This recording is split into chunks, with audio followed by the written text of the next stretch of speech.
Over the weekend, the Milwaukee Brewers were at home, and they took every advantage of it, taking a 2-0 lead in the National League Division Series. But the series is now in downtown Phoenix, the Valley of the Sun, home of the Arizona Diamondbacks. We are at Chase Field, game number 3 of the National League Division Series.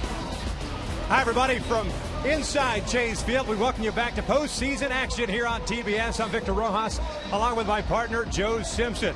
Going into last weekend, going into this division series, we knew what the Arizona Diamondbacks were capable of doing. Very aggressive. They will push the envelope. They usually play pretty good defense. Joe, that hasn't happened in the first 2 games of the series. Now, let's face it, Victor, if this series is going to continue, the pressure's all on the Diamondbacks tonight. They've got to win. And if that's going to happen, they got to cut down on their mistakes. They made a big mistake here, getting a runner thrown out in the first inning of the first game. And then they made a decision to pitch to Prince Fielder later in that same game. That burned them. Then yesterday, in game 2, several mistakes, including this base running blunder by Ryan Roberts, who was in scoring position. He got picked off. He also got a little over-exuberant defensively. Dove in front of his shortstop, screened him, and the ball got through. And then a complete meltdown by Brad Ziegler, the relief pitcher, who balked a runner to third, and then made a costly error on this squeeze play that led to a big 5-run inning. For the D-backs to get back in this series, they've got to cut out those mistakes. They really do, and they're turning the ball over to a youngster. The rookie Josh Coleman are going for Kirk Gibson and the Arizona Diamondbacks. They need a victory. They also need to contain the 2 guys in the middle of that Brewers lineup. No question about it. This is just a kid now. He's out of Central Michigan University, but he's very deceptive. You'll see tonight in his delivery, he is very tough to pick up. And he pitched twice against the Brewers this year and did not allow a run in 14 innings. However, in those 2 games, Brian Braun did not play. So when you look at the numbers for the 2 horses in the middle of the Brewers lineup, they've got to figure out a way to contain them. They're 9 for 16, 6 RBIs, 6 runs scored, while everybody else is hitting 235. Sean Markham will get the start for the Milwaukee Brewers. Milwaukee looking for its first postseason series victory since 1982. We're just about ready for game 3. Sit back, relax, lineups and first pitch when we return. I used to be the kid that no one cared about. That's why you have to keep screaming till they hear you out.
Play with the roof closed as we welcome you back to Chase Field. Game number 3 of the National League Division Series. The Diamondbacks and Josh Collmenter have taken the field already. Collmenter with an unusual style of pitching. And for more on that, let's send it down to Sam Ryan. Yeah, Victor, that high release point, something that's really deceiving to hitters, as Joe mentioned. Kirk Gibson told me they call it the Ferris wheel here. Now, this is something he picked up as a kid growing up in Homer, Michigan. He said he used to throw tomahawks in the woods at tree stumps, believe it or not. Didn't even realize he was throwing differently until his mom videotaped him pitching in high school. He said, hey, that's just the way my arm naturally works, guys. Makes you want to go out and buy some tomahawks for the youngsters sitting at home to get that arm angle in proper place. Let's take a look at the starting lineup for the Milwaukee Brewers, brought to you by AutoTrader.com. Corey Hart leading things off in right field. It's Niger Morgan batting second at center. Ryan Braun has had a terrific series thus far. He's in left. Prince Fielder's the cleanup hitter at first. Ricky Weeks at second base. Jerry Harrison, so far the unsung hero for the Brew Crew. He's at third. Unievsky Betancourt is the shortstop. Jonathan Lucroy doing the catching and doing the pitching.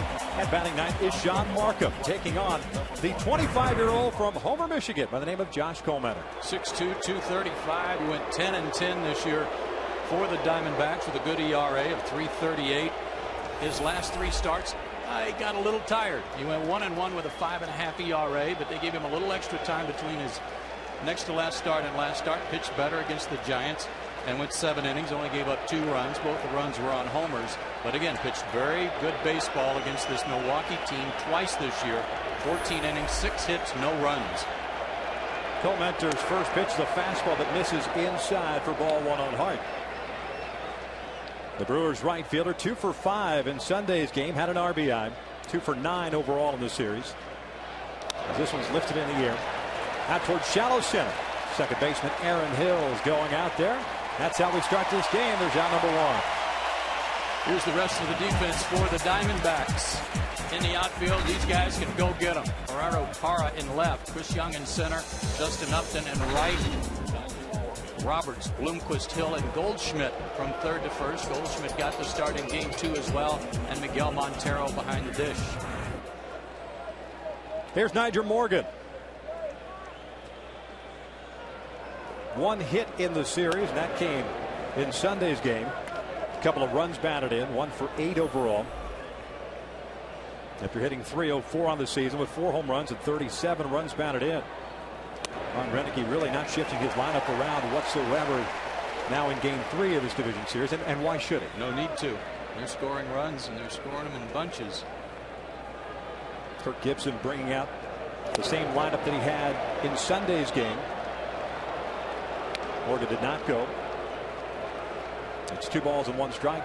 Milwaukee taking game 1 on Saturday at Miller Park, 4-1. Game 2 by the final of 9-4. Morgan swings and misses. 2 balls, 2 strikes. Scouting report on Collmenter. It looks like he's throwing harder than he is, according to the hitters. He comes right over the top from that awkward angle, so far over the top that Kirk Gibson said he's almost left-handed. 2-2, got him swinging. Off-speed pitch, 2 outs. His fastball is 88 to 90 miles an hour, but because it's so hard to pick up, the fastball is sneaky quick. But his out pitch is really this one, the changeup, and boy, was that perfectly located.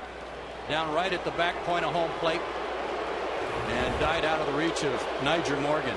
He does have a curveball, but he only throws it about a handful of times during the game. He's basically a 2-pitch guy, but as we keep saying, very hard to pick up, very deceptive. Collmenter very good at home this year, 9-4 record with a 3.30 ERA. Made 30 or pitched in 31 games, 24 starts for the D-backs. As Braun looks at a fastball for a strike. He only gave up 1 first-inning run all year, Collmenter.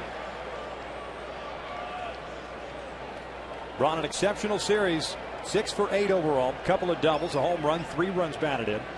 That fastball's upstairs. 1 ball, 1 strike. MVP caliber season for Braun, 332. As far as the average was concerned, 33 home runs, 111 runs batted in. Stole 33 bases. Takes that pitch inside. It's 2-1. And you see on pitch tracks there, they're trying to keep the ball in on Ryan Braun, something they didn't do in Milwaukee. But on a couple of occasions when they did, they were successful.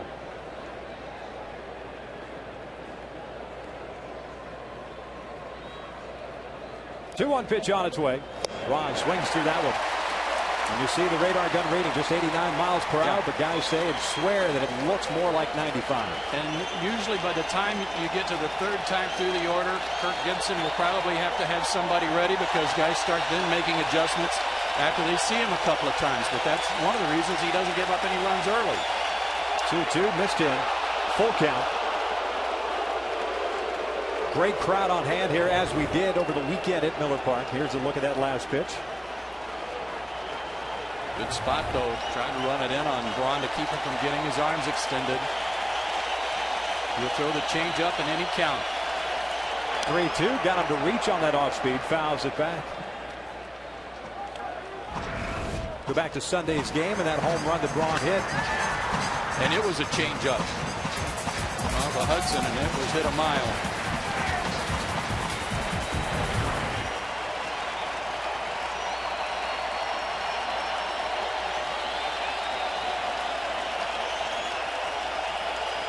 Fielder on deck with 2 outs and a full count, and he lost him. A 2-out walk puts a man on for Fielder.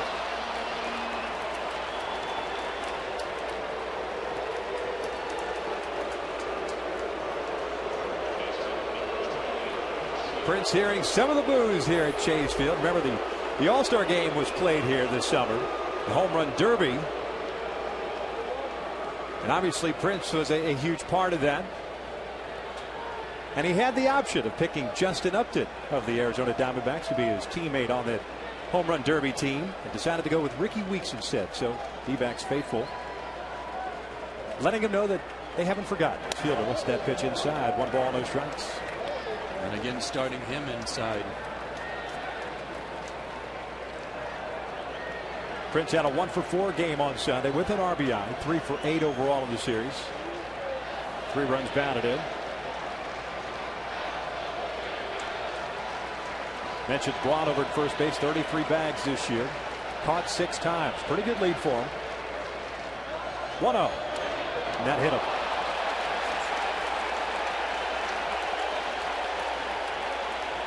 And as we've seen already through the first 4 batters in this game, Coleman is certainly not afraid to pitch inside to either a lefty or a righty. Not at all. He will do that. And again, he doesn't throw hard, but he's got to own the inside part of the plate to make his changeup effective.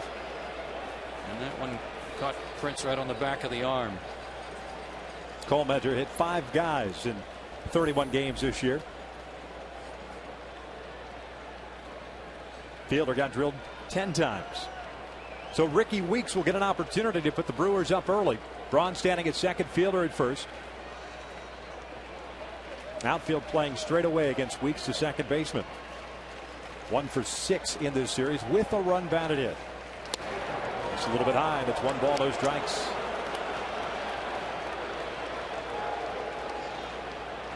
Weeks on a year, a .269 average, 20 home runs, 49 runs batted in. Missed 39 games with a severely sprained ankle. And it is noticeable still as he runs the bases. 1-0. Big hack on that pitch and fouls it straight back.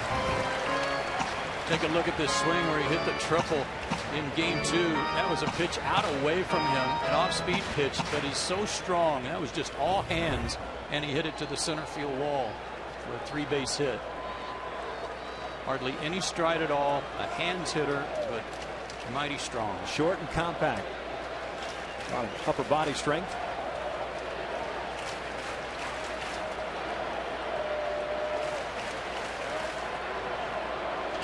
Count even at 1 ball, 1 strike, 2 outs here in the first, just underway. The pitch.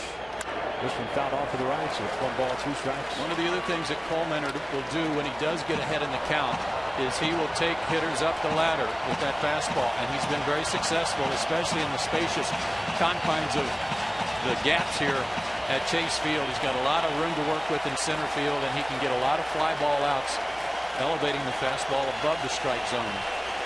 Big right-hander's thrown 19 pitches so far here in the first. Ahead on Weeks at 1 and 2. Like Montero was signaling there that he wanted that ball, this pitch up. swinging. Down goes Weeks. The Brewers get 2 on, leave 2 on base. We're to the bottom of the first, scoreless.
.com starting lineup for the home team. The Arizona Diamondbacks. Willie Bloomquist leading things off at shortstop. Aaron Hill is at second base. Justin Upton in right field. Miguel Montero's been very quiet in this series. He's doing the catching.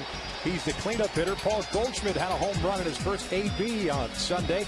He's back at first. Chris Young at center. Ryan Roberts at third. Gerardo Parra is at left. Josh Coleman batting ninth in doing the pitching. Taking on the 29-year-old from Excelsior Springs, Missouri by the name of Sean Markham. 6 feet, 195 pounds. Just finished his 5th year in the big leagues. Went 13-7 for the Brewers with a 3.54 ERA and a career-high 33 starts. Had Tommy John surgery back in 09, and he stumbled a little bit to the finish line too. But his manager said, you know, not unlike anything maybe he had back in May and June, just a little stretch there at the end of the year. They were a little concerned maybe he was getting tired. But this guy throws everything, including the kitchen sink at you. A lot of pitches, a lot of off-speed pitches. And very good out on the road. First pitch tonight is downstairs on Bloomquist. 1 ball, no strikes. Bloomquist 0 for 4 Sunday, 2 for 8 in the series. Also has drawn a walk. 266 for the year. 4 home runs and 26 runs batted in as Joe West brings up the strike, and it's 1-1. Markham also does not throw all that hard. He's upper 80s. Has a good changeup. He's got a slider, curveball, I think everything but maybe a screwball. But he throws everything for strikes.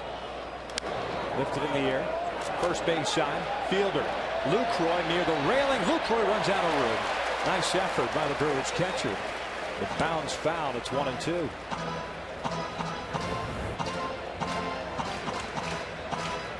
Sacrificing his body here a little bit on that railing. Just out of his reach. But you mentioned the record on the road and how well he pitched. Victor, he was 8-3 and had the best ERA for a road ERA among any starter in the National League at 2.21. Ahead of Bloomquist at 1-2. Bloomquist pulls on the left side. Hairston can't get him. The Diamondbacks get their leadoff man on board.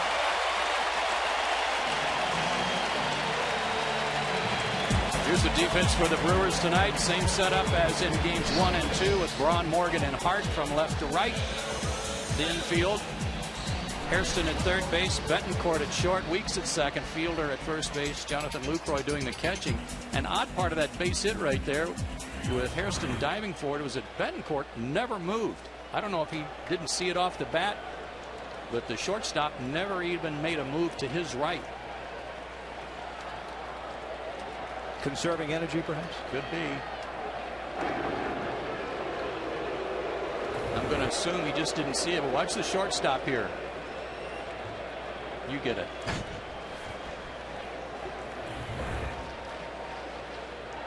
Hopefully hollered a nice attaboy to Hairston for the effort. Oh, just missed. Good try. Aaron Hill, the batter, with the man at first base.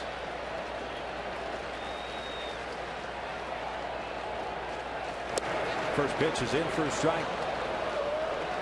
I asked Kirk Gibson before the ball game, I said, will you play for a run early? And he said, well, it depends on the situation. We really don't do that. So wouldn't expect any bunting to be going on here unless Kirk's changed his mind. Hill, a midseason acquisition. The Toronto Blue Jays flip over to first base. Hill and John McDonald coming over. Exchange for Kelly Johnson. A couple of former teammates facing each other here, Markham and Hill. Aaron certainly turned it on here in the Valley. 3:15. 33 games in the D-backs as Bloomquist takes off. The throw down from Lucroy is not in time. A stolen base. And the Diamondbacks, just like the Brewers, with a man in scoring position here in the first. Ricky Weeks throwing up a little bit of an argument here with Jeff Kellogg, and maybe because it looked like Bloomquist slid headfirst into Weeks' foot. He kind of blocked him off a little bit. Spun him around. And he has a case. Weeks may have certainly had an argument. Jeff Kellogg making the safe call. Not quite the knee drop that Bobby Grich used to do back in the day, but very effective. Would have been a broken finger. 0-2 count on Hill with a man in scoring position. Bloomquist had 20 stolen bases during the season as Hill lifts one out to the center. Morgan's under it. Not deep enough for Bloomquist to tag, and there's out number one. Let's go down to Sam Ryan. And Victor, really, Bloomquist told me anything goes here in game 3 with their backs against the wall. As far as aggressiveness, he told me he has no regrets getting thrown out at home in the first inning of game 1 and hopes he has the opportunity to do it again. He said, hey, I hope Matt sends me again. And looks a lot like the first inning of game 1, doesn't it, guys?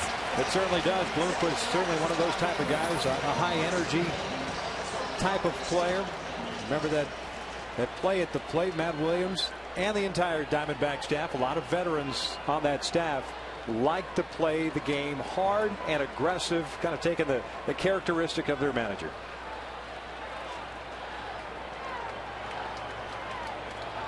There's Justin Upton, the right fielder.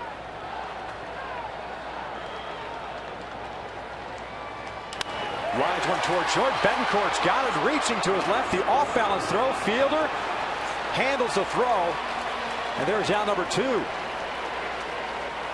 Ricky Weeks thought it was the third out of the inning. He started jogging in, but a nice play by Betancourt going to the left. I told you he was conserving his energy. Yeah, and when he did, he drew all the rest of the Brewers, and they're all running in. Nice play by Prince Fielder. And you're right, Betancourt wasn't interested in going to his right, but he made a good play to his left. And got a little help on the other end. Not an easy play at first base either. You get a lot of times at first base, you get handcuffed a little bit, and all of a sudden the ball's still moving around. But nice job by Fielder. So 2 outs at Bloomquist still at second.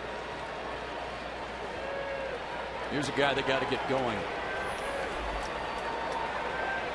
0 for 8. A couple of strikeouts. He's left a lot of men on base in this series so far.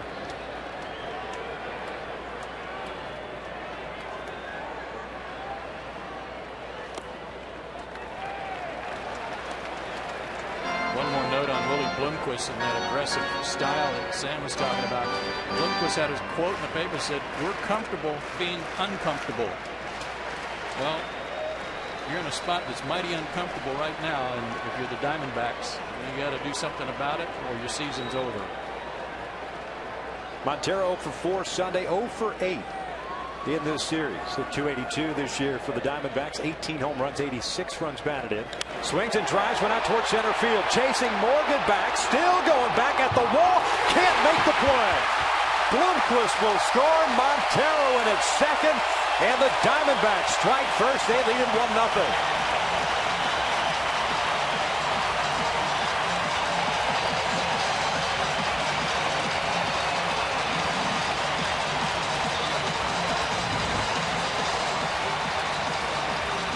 Sinker going down and away, but boy, did he put a charge in it.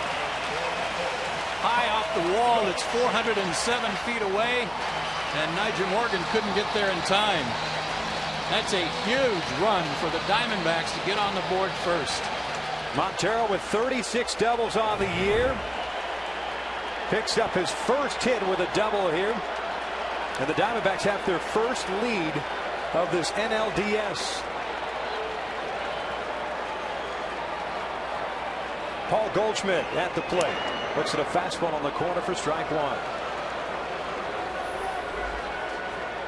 For Sean Markham, with all the pitches, putting a little on, taking a little off, the change up, the breaking balls, all the cutters and sinkers, he's got to have good command of those pitches. If anything is up, he'll get hit hard, as he did in his last start against Pittsburgh. 4 2/3 innings, 10 hits, 7 runs. Markham with 2 starts in his career against the Diamondbacks. Had one this year. That was on July the 4th at Miller Park. Went 6 innings, gave up 7 hits, 4 earned runs, and gave up 2 home runs. One to Montero, the other to the since departed Willie Mopena. Don Baylor said before the game to me that if he's trying to put one thought in the head of his hitters, it's if you try to pull this guy, he's going to eat you alive. You've got to be willing to hit the ball up the middle or go the other way, and Montero just hit one to straightaway center. Missing low. 2 balls and a strike on Goldschmidt. Got into 48 games as a rookie this year. His first season with the D-backs. A .250 average, 8 home runs, 26 runs batted in. Took Zach Greinke deep, leading off the second inning at Miller Park on Sunday. His only hit of that game. He's got Montero standing at second with 2 outs here in the first, and the Diamondbacks up 1-0. This one lined to right field. That's a base hit. Corey Hart plays it on the hop. Montero's being waved home. The throw is cut off. It's a 2-0 Diamondbacks lead.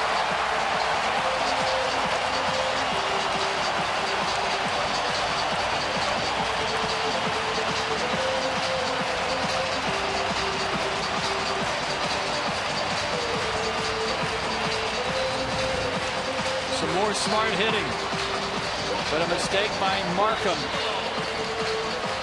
Left that ball up and out over the plate, and able to get another run in.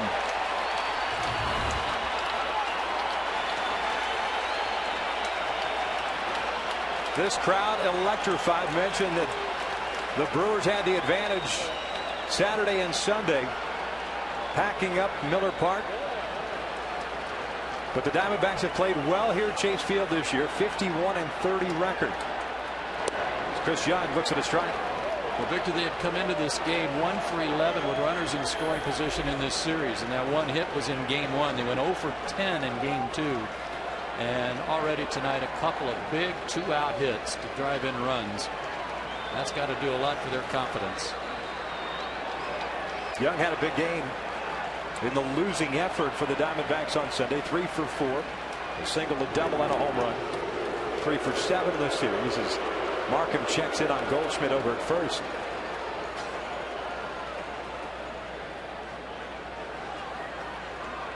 Arizona 10th in average this year in the National League, 4th in home runs, 4th in runs scored.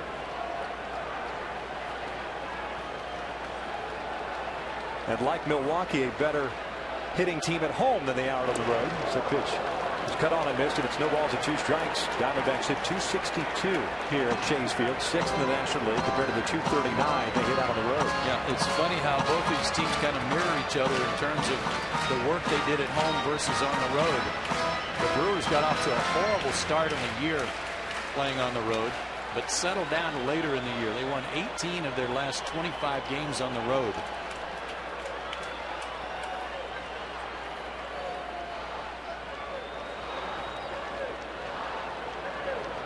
Swing and a miss. Down goes Young. The inning comes to an end, but the Diamondbacks scored 2 on 3 hits, and we played 1. They lead it 2-0.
Coverage on TBS is brought to you in HD by BMW, the ultimate driving machine.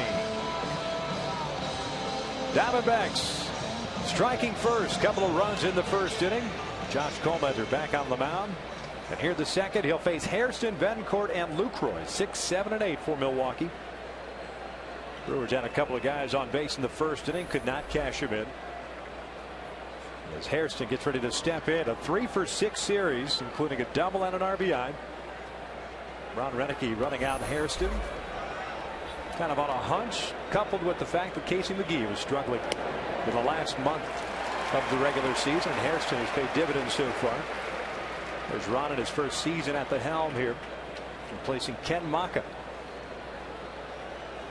It will certainly get some consideration for National League Manager of the Year, but it seems as if it's going to go to Kirk Gibson as Hairston again with a base hit, his 4th of this series, and the Brewers have their leadoff man on board. He has done such a good job. In addition to his now 4 hits, he's drawn a walk, he's had a sacrifice fly, he's been on base all the time. And a good start to the Brewers' second inning. There's Betancourt, the shortstop. 1 for 7 in the series. He has drawn 3 walks, which is amazing in itself.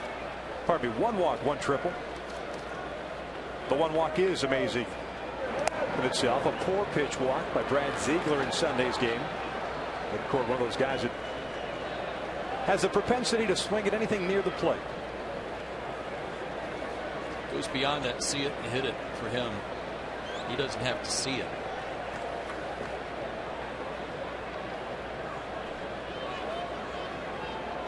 Quick throw to first. Hairston diving back in.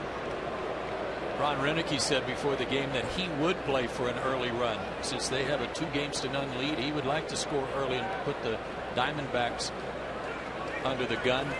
But with the 2 runs in the first by Arizona, that kind of takes that part of it out of the equation for the Brewers. Yeah, Milwaukee certainly not shy of dropping down the sacrifice bunt. Hairston takes off. The 1-0 is fouled back. The hit and run was on.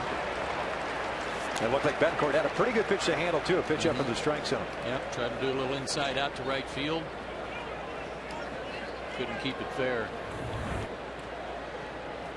That's something up, and that's something you're going to see a lot from Coleman. He can pitch up in the zone and get away with it. And it sounds like we're harping on it, but it's the truth. It's hard to see the baseball, hard to pick it up because of that arm angle over the top, and the ball gets on you a little quicker. Didn't miss by much. Pitch strike says it didn't miss at all.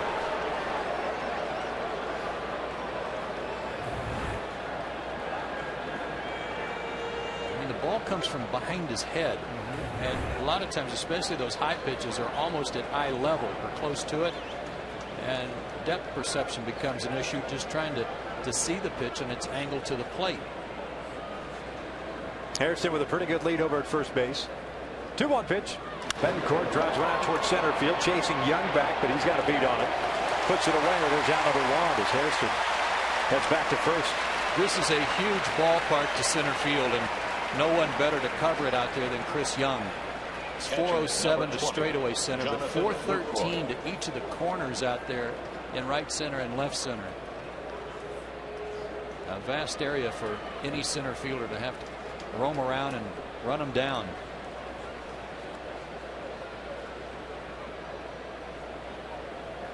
There's Jonathan Lucroy, the catcher. 3 for 8 in this series. A couple of runs batted in and a well-executed safety squeeze in Sunday's game, which was later changed from a sacrifice to a base hit. Ahead of the count at 1 ball, no strikes. His teammate Corey Hart calls him Mr. Squeeze.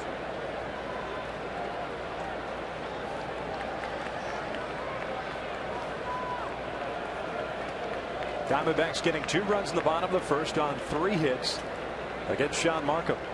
Coleman picking up a couple of strikeouts in the first, also walking a guy and hitting Prince Fielder, but no runs coming across for Milwaukee. Lucroy lifts one in the air to left. Gerardo Parra is under it, calls off Young. 2 outs. Let's go to Atlanta and a check in with Matt Plummer.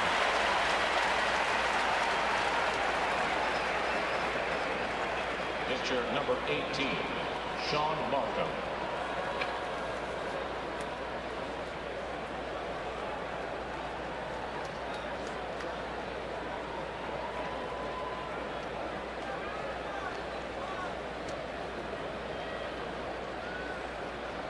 Thanks a lot, Matt. Here in Phoenix, top of the second, 2 outs for Milwaukee. They've got a runner at first base, and Sean Markham, the pitcher, is at the plate. Markham just a 153 average this year, 9 for 59 swinging the bat. Takes a pretty good rip there and fouls it straight back. Yeah, despite the fact that he was only 9 for 59, he had one big swing against the Diamondbacks earlier this year. A grand slam homer off of him. Second in franchise history. Remember Fred Talbot back in 1969 for the Pilots? Boy, could he hit. Throw over to first, and Hairston diving back in.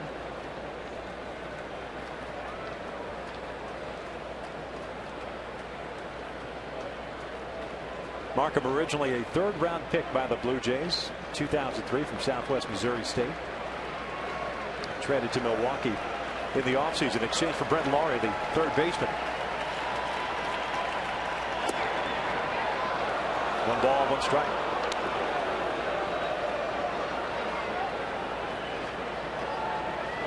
Joe West is the crew chief, and he is the home plate umpire tonight.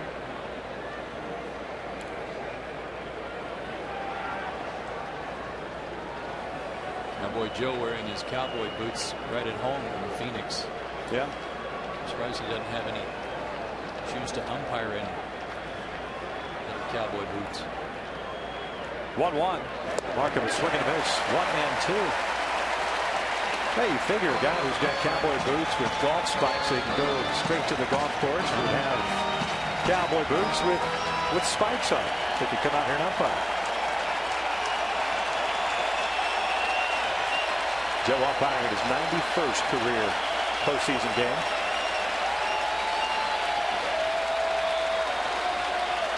Colemanter ahead of the count at 1-2 as Markham calls time.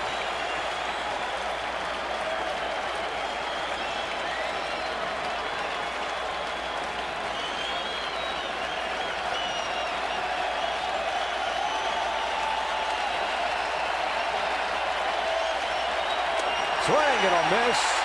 The top of the second comes to an end. Diamondbacks still on top.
Brought to you by State Farm. Congratulations to the Texas Rangers advancing to their second straight American League Championship Series, taking care of the Tampa Bay Rays by the final of 4-3. How about Adrian Beltre's game? 3 home runs today. Boy, and hit him to all parts of the ballpark, one opposite field. First player in postseason history with 3 in a League Division Series game. And the Rangers are a force to be reckoned with no matter who comes out of that series between the Yankees and Tigers. Yankees currently leading at Comerica Park 4-1. That game in the top of the 6th inning. Ryan Roberts will lead things off for the Snakes. Roberts, Parra, and Colemanter, the bottom third of the order. Markham's first pitch is in for a strike. Roberts had a 2-for-4 game, including a double Sunday, 3 for 7 in the series. Hit .249 for Arizona with 19 home runs. He pulls this one to the left side. Hairston cuts in front of Betancourt and retires Roberts for out number 1. And that's what Don Baylor's talking about. If you're going up there trying to figure out some way to pull whatever Markham throws you, you're going to play right into his hand, and you're going to hit a lot of weak ground balls or some pop-ups. Guys in the first inning followed Don Baylor's lead with a straightaway drive by Montero, and then the opposite field RBI hit by Goldschmidt. Here's Gerardo Parra. And as we spoke about Montero being quiet in this series, and he had been up until that RBI double in the first inning, Parra has been equally as quiet, 0 for 7, 4 strikeouts.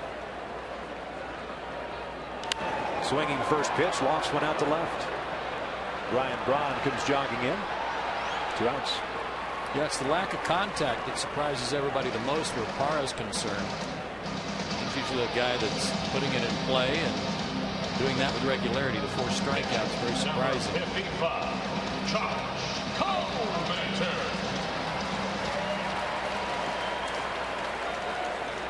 So Markham looking to return the favor here on Josh Coleman. 6 for 40 this year as a hitter, 150 average, no extra base hits, 1 RBI. Joe West brings up the first pitch for a strike.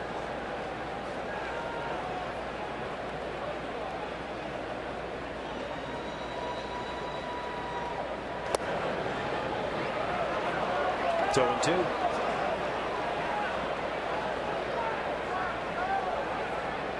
Markham last year with the Blue Jays at 13-8 record and a 3.64 ERA, 31 starts. Pitching in the American League East. Fastball high, 1-2. He and Zach Greinke acquired in the offseason. Kind of pushing the Brewers over the edge as far as their overall team balance. Needed some starting pitching. They got both of those guys. Prince Fielder in his last year of his deal. Zach Greinke pitched on Sunday. Didn't have his best stuff, but effective enough. Well, they got the win, I know that. And they have not lost a game at Miller Park that really started all year. Milwaukee, a team that won 96 games this year, franchise record. Fastball missed outside. A 4 count. Pretty good plate appearance for Coleman. Going from 0-2 to a 3-ball 2-strike count with Bloomquist on deck, the leadoff man.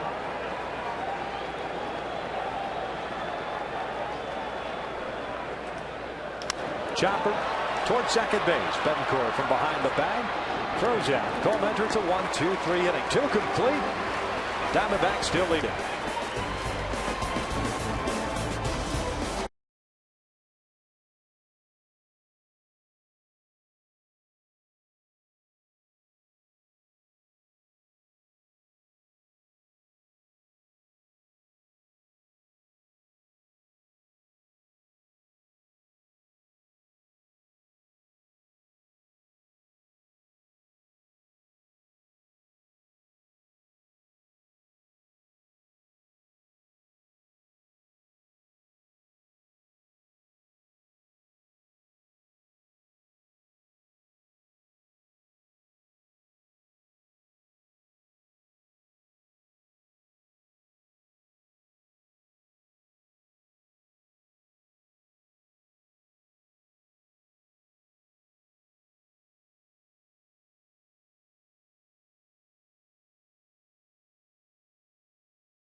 Arizona, gorgeous facility that opened up in 1998. Seats 48,633, and they are packed to the gills here at Chase Field. Great layout, great batter's eye. Roof closed tonight. They had a dust storm, as they are called locally here, the Haboob. Although this was a minor one. Yeah, it's too bad. It's the first time I've been in a Haboob. Now you've got something to tell your grandkids. Been called that before, but never been in one. Corey Hart lifting the first pitch. Foul into the seats on the first base side, and it's a no ball, one strike count on the Brewers right fielder. Top of the order due up from Milwaukee. Hart, Morgan, and Braun. There's a look at that batter's eye. 407 feet to straightaway center field. Great backdrop for the hitters. Huge scoreboard that's too high to actually get in the way of the flight of the pitch. There's a good look. Hart drives one out to deep left center field. That ball's hit well. Parr back at the wall. Gone. Big fly for Corey Hart. And the Brewers get one back as they trail it 2-1.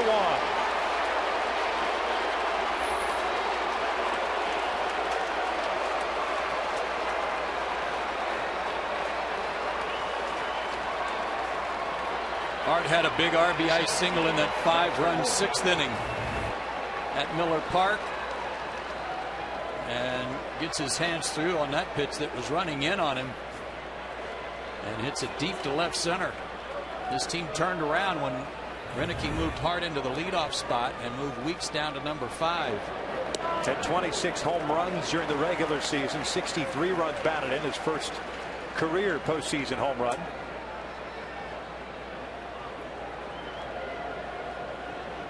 Nigel Morgan takes the off-speed pitch for a strike, and it's 0-2. Stayed back, got his hands, pulled his hands in a little bit, a little leverage there with his hips. Great big tall lanky guy.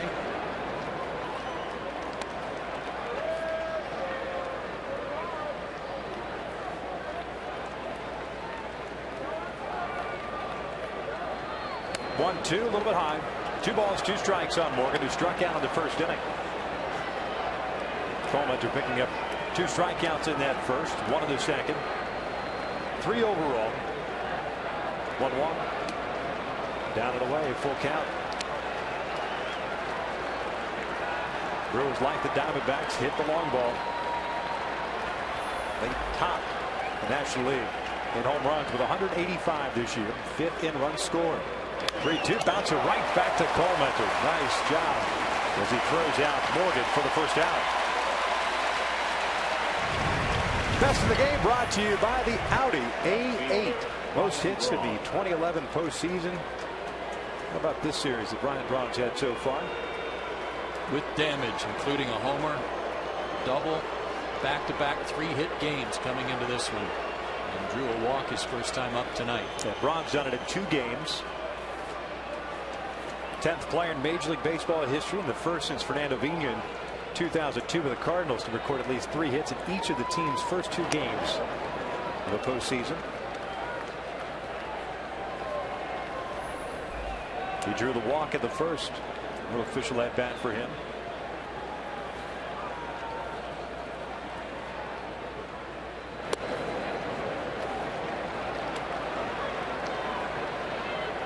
It's 2 balls and no strikes. And as we spoke of Coleman's delivery, you've got to be careful that you don't slow that delivery down when going to the off-speed pitch. So you still have, number 1, the right arm angle, and you're still able to create the differential between that fastball and the changeup. And the deception, which is all part of what's been making him hard to hit. Slow everything down, you tip it off too quickly. Braun fouls one off to the right. It's 2 balls, 2 strikes. Coleman entered 154 in the 3rd innings this year in the big leagues. 137 hits. I mentioned that the 3rd time through the order is usually when teams begin to figure him out a little bit. We're into the 2nd time through the order for the Brewers, and already a home run hit. We'll see what other adjustments we could see coming from the Brewers that might put some more guys on base. Off speed, got him swinging, down goes Braun. 2 outs. That one looked like a better changeup than the one that he had earlier. Here's a pitch sequence to him, a high breaking ball and missed low. But there's that fastball in again just to keep him honest. Got the count back even there and then got him with the changeup.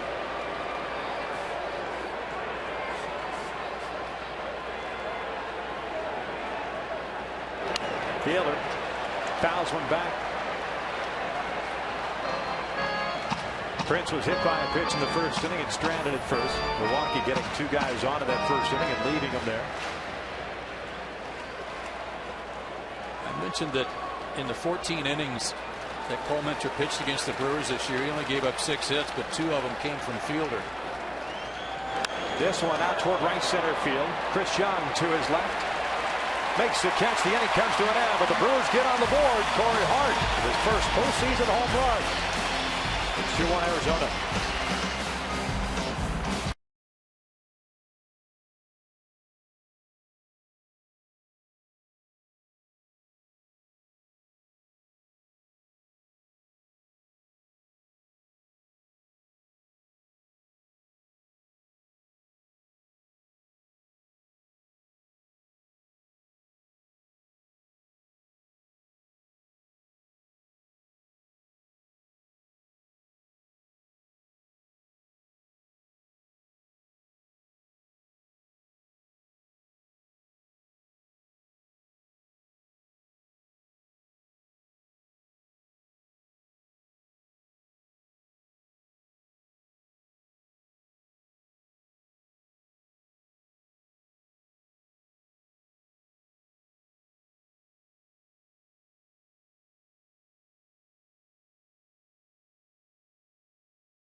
Pitches so far, he's got himself a 2-1 lead.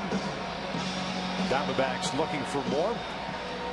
A 94-68 record, winning the National League Western Division over the San Francisco Giants by 8 games. They have their top of the order up. Bloomquist, Hill, and Upton here against Markham, who has 1 strikeout and no walks and 3 hits allowed. Had a 1-2-3 second. Bloomquist had a base hit, a stolen base, and a run scored in the first inning. So he's 1 for 1.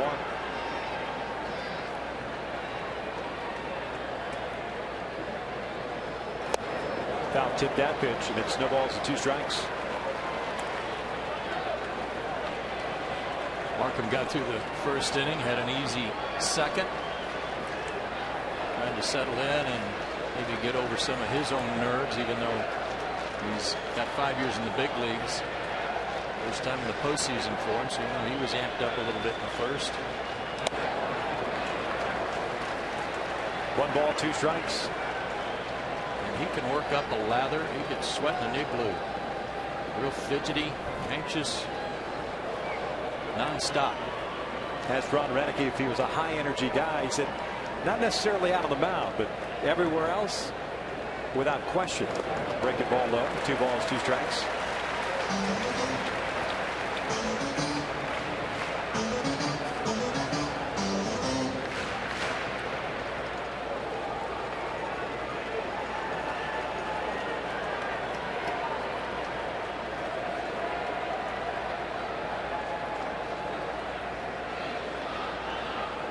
Two on its way.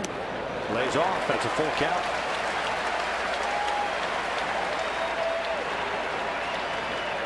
Lundqvist doing a nice job for the Diamondbacks this year. Signed as a free agent in the offseason. Having had stops in the big leagues with the Mariners, the Royals, and the Reds.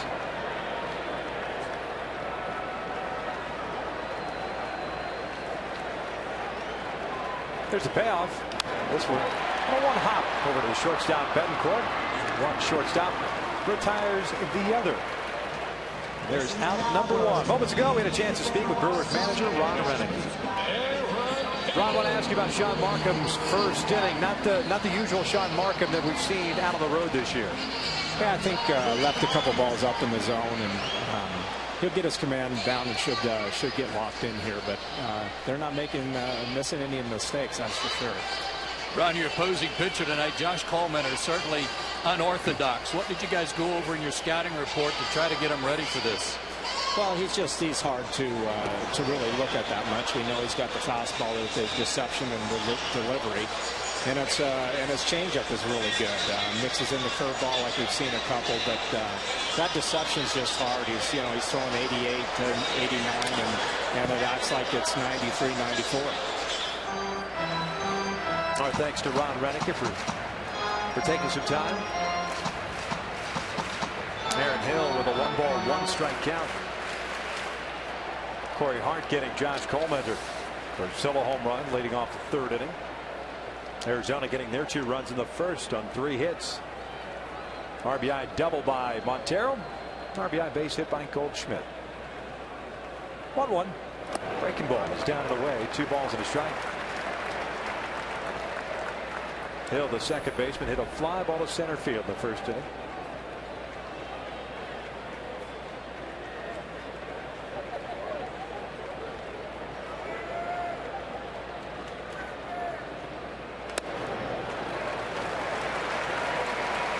Three balls and a strike.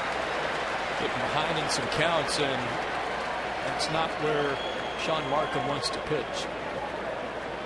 He wants to get ahead, get the hitters a little over aggressive, make them chase pitches a little off the plate.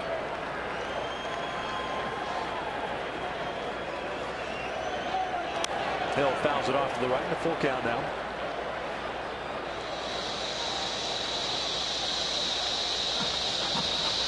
Markham's gone to a 3-ball count on each of the last 3 hitters.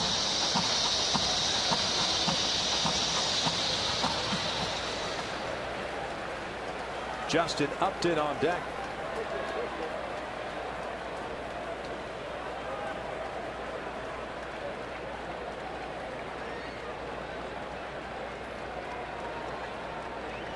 Payoff pitch lifted down the right field line. This one will slice into the seats.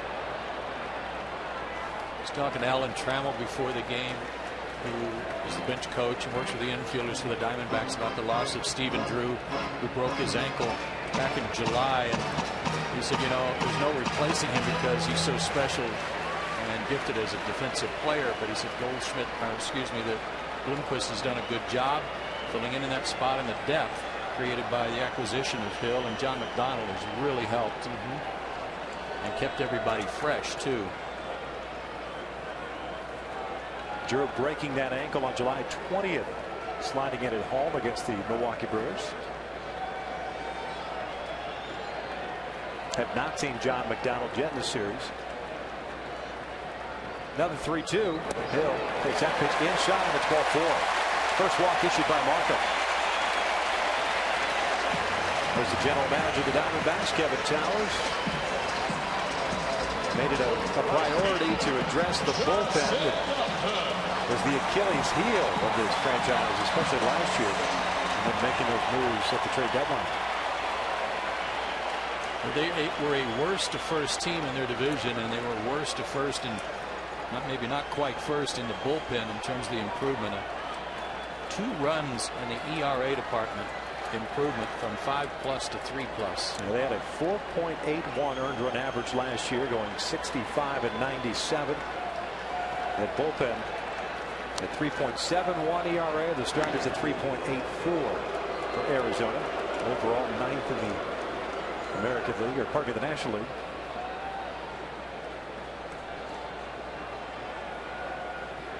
Charles Nagy, the pitching coach. Huge improvement in the saves department. Cut down on their walks by 100. That's significant. And 2 runs per game difference in ERA. Markham falls behind on Upton at 1 ball, no strikes. Justin grounded out to short in the first innings. He's 0 for 1. 2 for 10 now in this series. A mammoth home run in Sunday's game that at that point had tied the game up at 4. You saw for a brief moment that momentum shift to the Diamondback side of the field, but things got away from him in that 6th inning.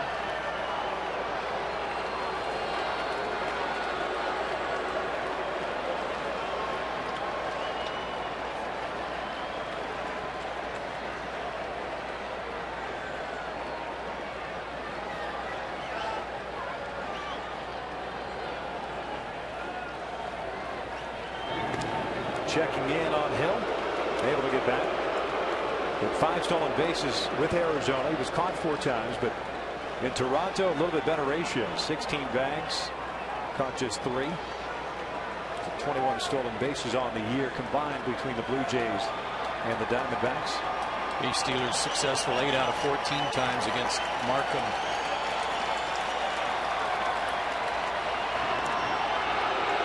Lucroy does not have a great arm, but he's got a quick release. We've seen already tonight that Markham's got that kind of that slow move to first base, the lollipop throw to the field to try to lull the base runner to sleep. Just saw a pretty quick move over to first base.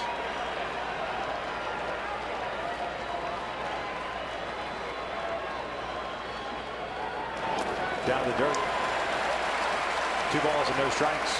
Employed a slide step there, maybe anticipating Bill running, and in his slide step he didn't have good control, threw it in the dirt.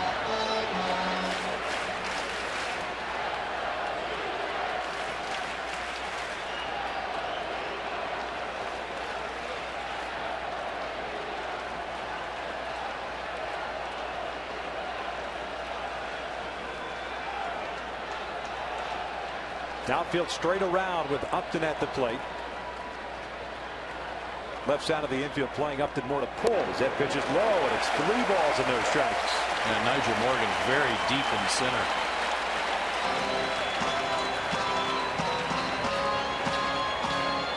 How about this for Justin Upton on 3-0 counts this year? 5 for 8 with 3 homers and the team hitting .650.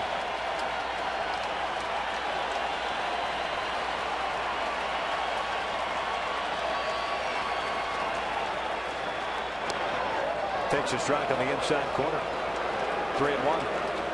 A sign there of some pretty good patience, Victor, with a guy who has that much success. You know, he likes to tee off on that 3-0 pitch, but it wasn't to his liking, so he knows he's got a chance to get a better one. Upton named to his 2nd All-Star game this year. First one in 2009. 3 balls and a strike. Swing and a miss. Went fishing. Comes up empty, and it's a full count. What a good 3-1 off-speed pitch from Markham here. Change up, straight change, just died at the plate. Looked good out of the hand and then just died. That's the pitch. If Markham can settle on location-wise, it can be devastating. But location for him has been a problem so far in this game, even though he had the 1-2-3 second inning. Mentioned the deep counts he's already had. That's why Don Baylor was talking about how his hitters have got to be willing to go up the middle or go the other way in just about any count because of the way Sean Markham puts a little on, takes some off. Quick throw to first.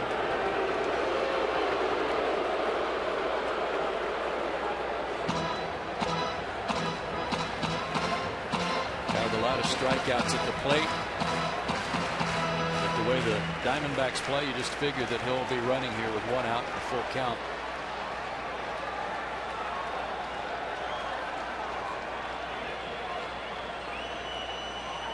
He'll take shot. The 3-2 is down low. He walked up back-to-back walks. Markham and Lucroy, and perhaps many in that Brewers dugout, thought that pitch caught the corner. Lucroy held it there for a while. So 2 on and 1 out. Montero coming to the plate.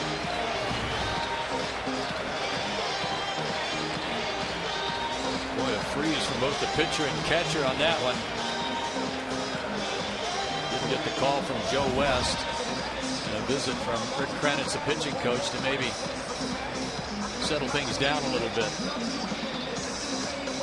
This is perhaps one of those meetings where Kranitz waits until Joe West gets out there to at least ask him where that pitch was.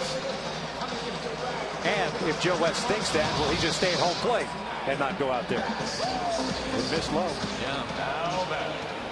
Lucroy did a good job of framing it, make it look a little better than it was. There have been times when those pitching coaches kind of have that long conversation and hopes that the home plate umpire comes out there, but that home plate umpire sometimes is smarter than the pitching coach and never makes it out there. Joe's been there, done that. He's not going to bite on that one. So 2 on, 1 out. Here's Montero, had an RBI double and a run scored in the first. And a first pitch guy loves the first one, especially first pitch fastballs. Missed outside, 1 ball, no strikes.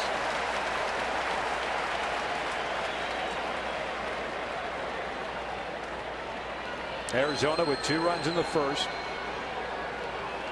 to take their first lead in this series. Milwaukee got one of those runs back at the top of this inning. Corey Hart would lead off home run. Hill standing at second, Upton over at first. Good speed on the bases for Arizona. Montero found that pitch off. 1-1. You heard Ron Renicky in our interview talk about a couple of mistakes that Markham made in the first inning, and one was to Montero when he left the pitch up.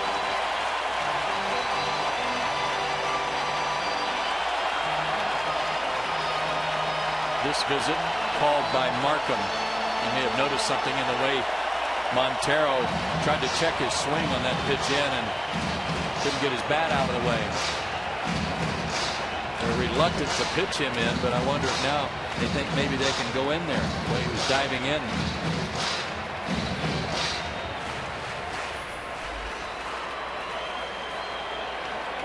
Men in scoring position, 1 for 11 in the first 2 games. Tonight 2 for 4.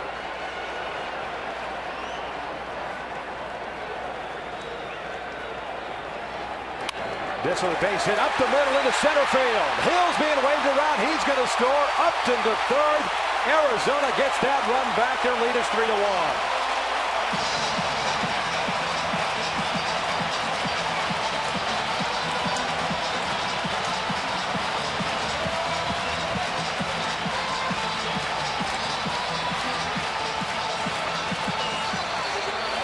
A pitch away from him, and he didn't try to pull it. Turned that ball over, but he left it up. Markham tried to throw a sinker, but it was too high, and Montero able to make an adjustment, and by not trying to pull it, bangs it right back through the middle, and they're now 3 for 5 with runners in scoring position. The other thing too, great base running by Justin Upton, as you pointed out earlier, and we've mentioned a couple of times in this game. Nigel Morgan playing a very deep center field. Upton never broke stride. He made up his mind to go to third very quickly. Goldschmidt could not hang up on the breaking pitch. Here's that base hit, and Upton just kept going. See how many steps, how far Morgan had to come to get that ball, and Upton with great speed made it a no contest going first to third.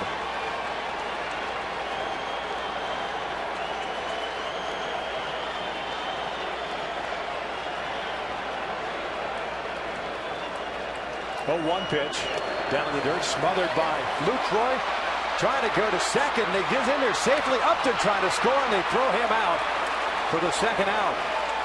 Montero broke with that ball in the dirt. Ricky Weeks alertly, out of the corner of his eye, saw Upton take off from third base, vacated second base, and fired a strike to the plate.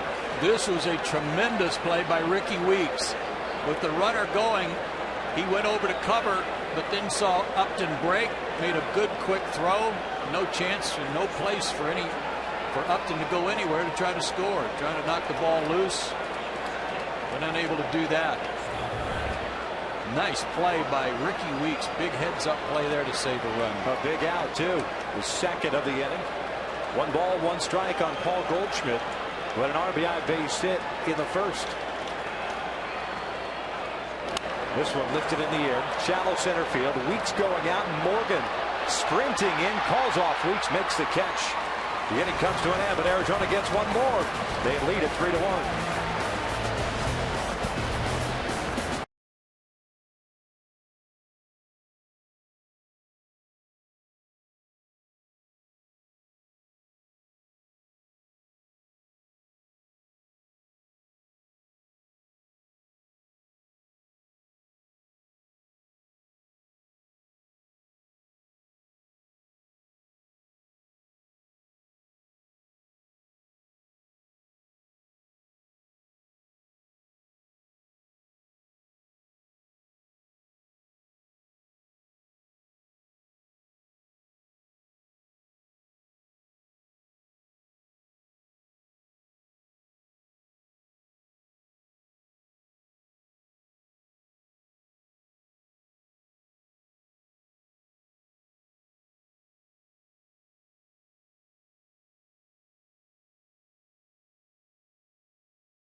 Lead.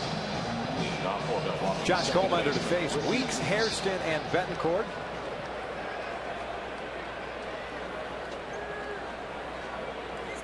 Ricky Weeks, a strikeout victim in the first, so he's 0 for 1.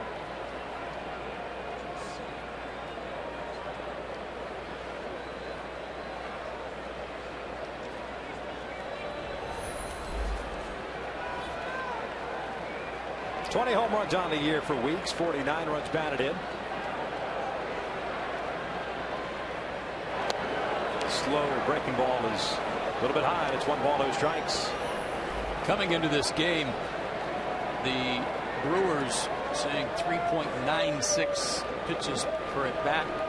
Only the Phillies had seen fewer in terms of aggressiveness. But I would put that on both teams here in this game, because in game 1 of this series there were only 3 walks total in the whole game. We've already had 3 walks tonight. So the approach from both teams appears to be patience, trying to get a good pitch from these pitchers. weeks. Lifts one on the air on the third base side. Roberts on the warning track near the railing, makes the catch. There's out number one.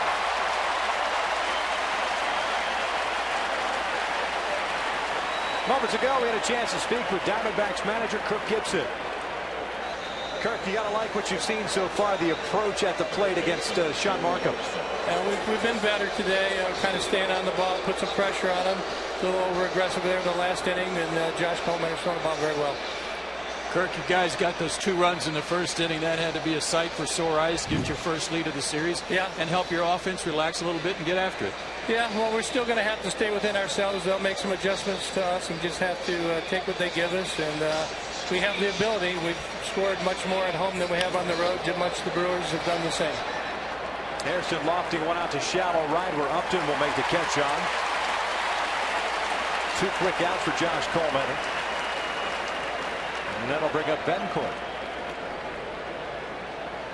You really have 2 guys that seemingly this year around the plate, not going to walk too many guys. 28 walks coming into this game for Coleman. 31 games, 24 starts. Same goes for Mark at 57 walks, 200 plus innings. First time he reached that plateau this season as far as innings pitched is concerned. Yeah, but back to that pitching, those pitches seen per at bat. You see in this inning why the Brewers total is very low compared to the other postseason teams. They are first pitch fastball hitting bunch, and they're getting some strikes early in the count to swing at from Coleman, especially this time through the order where they're seeing him in some cases for just the second time ever.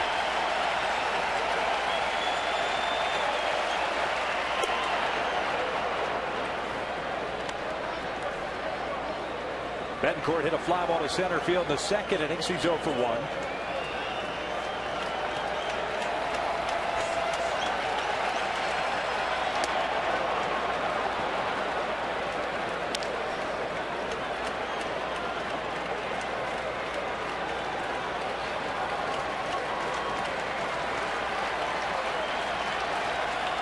The 2-2 off speed, fouled off.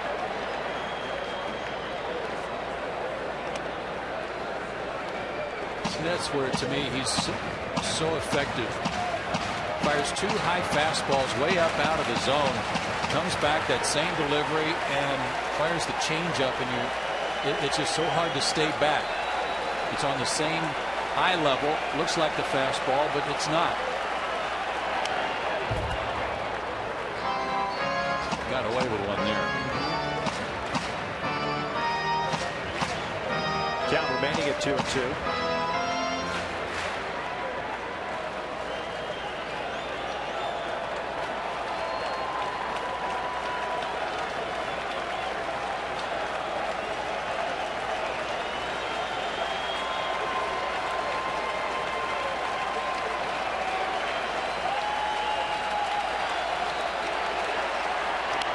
This one fouled back just above us. Went back to the fastball there after a couple of change-ups.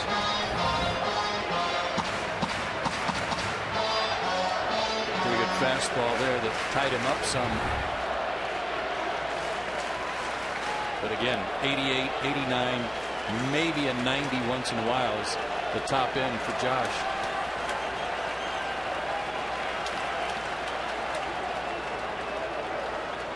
When Josh was in high school at Homer, Michigan, his team won a state high school championship. The battery, Coleman and Cornstubble.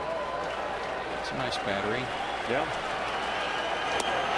Got him swinging. Down goes Betancourt. A 1-2-3 inning for Coleman, his first of the game, as the Diamondbacks still on top.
sports geeks, TBS just got a whole lot smarter. Don't miss the Big Bang Theory, all new to TBS Tuesday, Wednesday, and Thursday nights starting October 18th.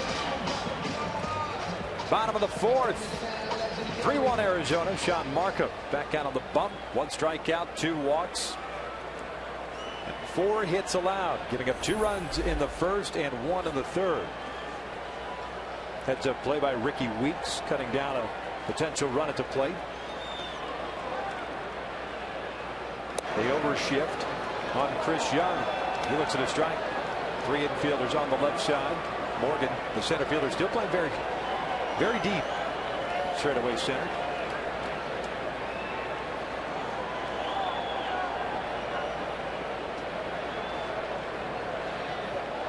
This one fouled back over the screen. And it is quickly 0-2. A couple of cutters to start him. And they're a little bit backwards to what they normally do to try to pitch to Chris Young, and that want to establish something in to try to keep his hands tied up and then go away with the cutter to get him to chase it. They've started with the cutters this at bat instead.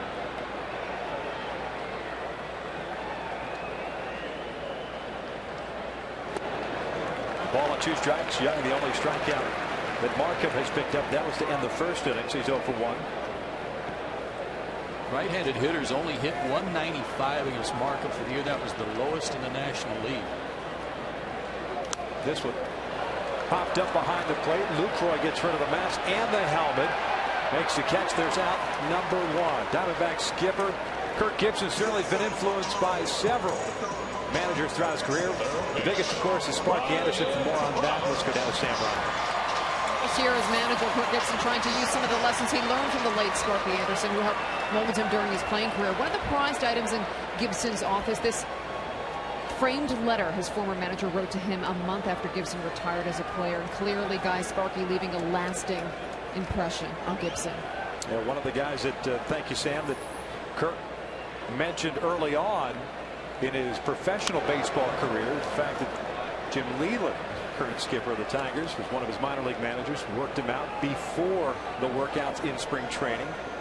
Fly balls, grounders in the outfield before things got started. Obviously had a huge impact on him, but Sparky, he started with Sparky in the big leagues and finished with Sparky in Detroit. Learned a lot in that letter. One of his most prized possessions. Very complimentary letter from Sparky about things that Sparky felt like he learned from Kirk. All of his attributes that he put to work to make himself successful.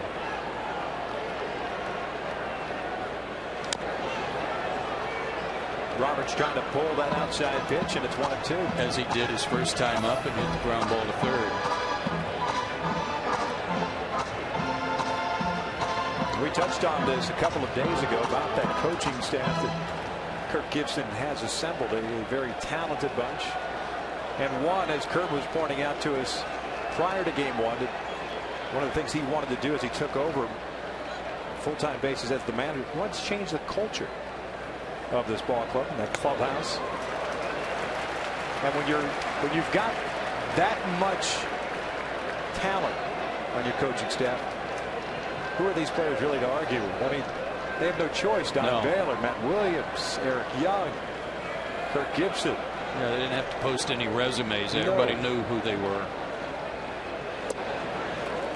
Got him looking on the inside corner. There's out number 2. There's a look at that coaching staff and the cumulative totals for all of them. 8 Gold Gloves in there, a couple of MVPs, almost 10,000 hits. Yeah, that pretty much speaks for themselves.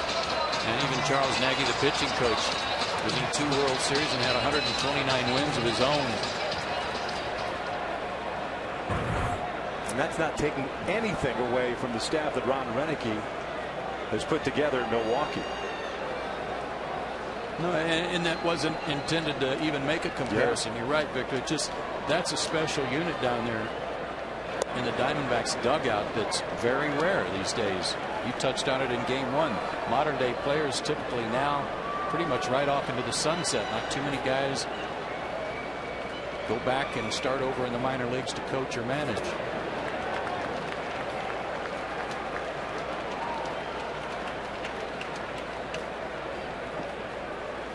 Far with a 1-ball, 1-strike count. Hit a fly ball to left field in the second, so he's 0 for 1.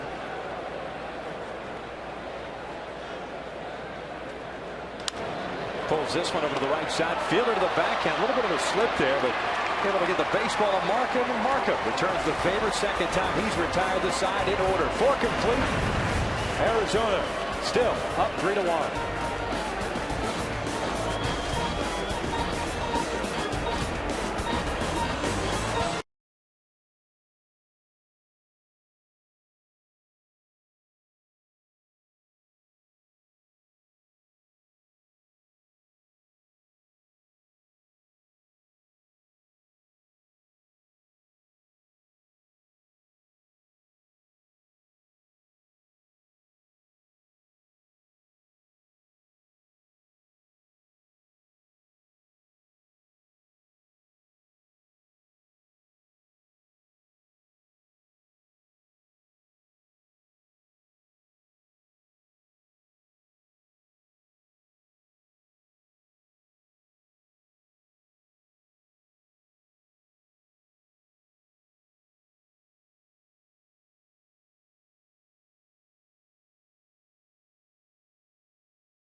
We start the top of the 5th inning, game number 3 of this National League Division Series. Victor Rojas along with Joe Simpson and Sam Ryan.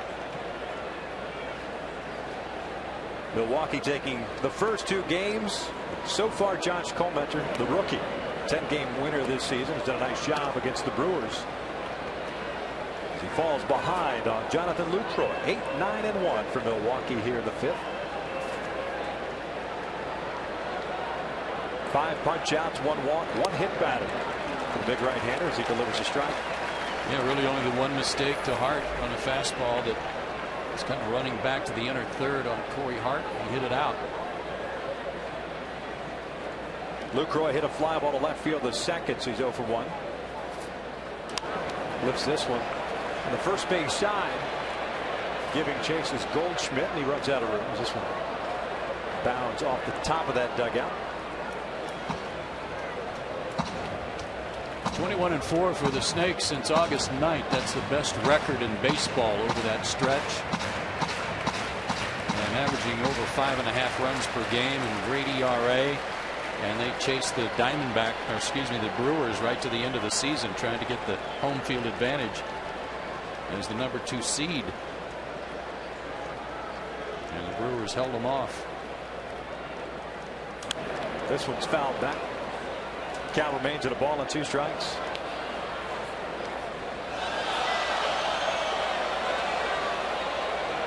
Brewers getting it done at home against the Pittsburgh Pirates. Zach Greinke pitching 3 days rest.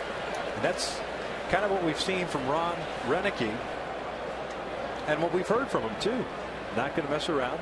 Got an opportunity to put things away and take care of business. So John Axford pitching in that game on Sunday. Back-to-back days. And why not? You had the off day yesterday. You're traveling here. John wasn't his usual crisp self, walking a couple of batters, but at the end of the day, they picked up the W. Postseason's different. It's not like you've got a lot of season in front of you that you've got to save a guy for. Nothing to save anyone for right now. Lucroy lifts one to left. Parra going back on it. It's playable. One away. Celebrate America's game with Chevrolet. When you go to ChevyBaseball.com and upload a picture of your favorite youth ball player, you could win hundreds of MLB prizes as part of Chevrolet's Centennial Celebration. Even tickets to this year's postseason. Great look at this stadium with the retractable roof, and the plan, as we told you earlier, was to play with the roof open tonight, but the, what's it called again? Haboob. The haboob came in, the dust storm, and it also rained right at game time too, so good thing they had it closed. Yes, it rained in Phoenix. First pitch swinging. Here's Markham. He lifts one out toward deep left center field. Giving chase is Parra and Young, and it's Parra making the catch for the second out. Mentioned this at the beginning of the broadcast. We were talking about the defense. These three outfielders can really go get them. And with Colementor being a high fastball pitcher, he can work to the center of the diamond.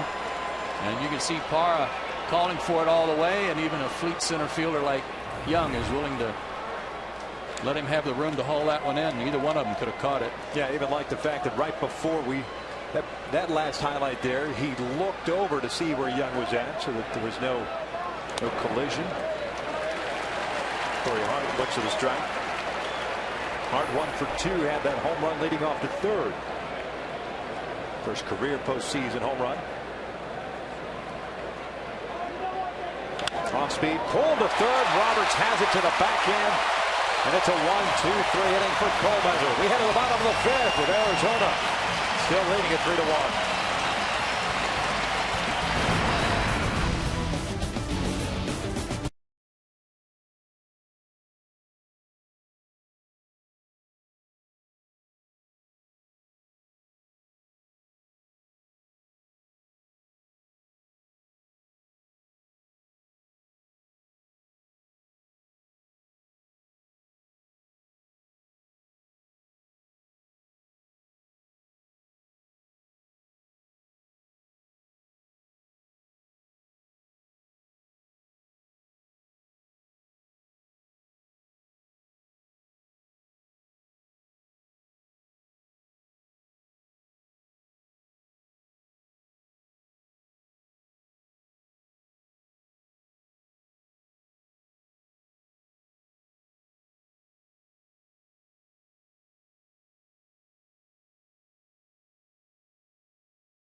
Fosters. Tonight we're talking about road ERA. The first earned runs multiplied by 9 divided by the total innings pitched in road games. And Sean Markham, the best this year in Major League Baseball, 2.21 earned run average, but he's given up 3 runs today. And he trails here in the bottom of the 5th inning, 3-1. Facing Colementor, Bloomquist, and Hill, 9-1 and 2. Markham with a couple of strikeouts, a couple of walks, and 4 hits allowed. Off the end of the bat, rolled foul. It's an 0-2 count. Markham came back strong last year after the Tommy John surgery in 09. Won 13 games for the Blue Jays and tied that mark this year with 13 wins, 7 losses. ERA virtually the same, 3.64 in 2010, 3.54 this year. 0-2, and that is looped into right field, a base hit. Lead off knock for Colementor.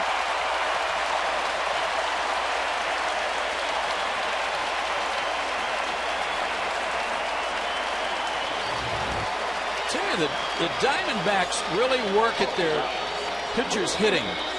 Alan Trammell kind of runs things behind the cage while Charles Nagy throws to him. And Trammell's always throwing out situations and counts and giving them game type situations and trying to get them to do the right thing, cut down on their swing, drop a bunt down. It's not just get in there and see how far you can hit one. Although for Micah Owings, he put on a show when they were allowed to cut it loose. Daniel Hudson, also a good hitting pitcher. Top of the order, and Willie Bloomquist looks at a breaking pitch for a strike.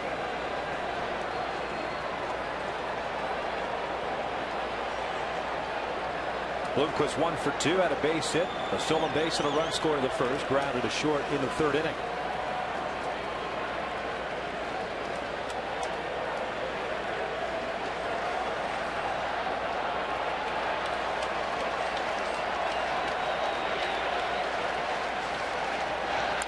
This one looped out to right center field, and that is going to fall for a hit. Colementor advances just 90 feet. So the first 2 on base here to start this 5th inning. Certainly not drilled or driven, but effective. No, but the right approach that Don Bailey was trying to make these guys work from today. This is a pitch down and in, and it was still an inside-out approach by Willie Bloomquist. He may have been trying to take advantage of the hole on the right side where they were holding Colementor, but it worked just the same, dumping it into shallow center. Hairston's coming in to talk things over with Markham with Hill at the plate.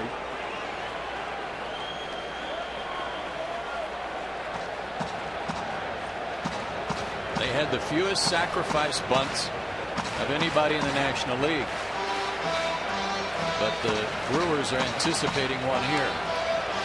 50 total sacrifice hits for the Diamondbacks. Aaron Hill had 2 of them.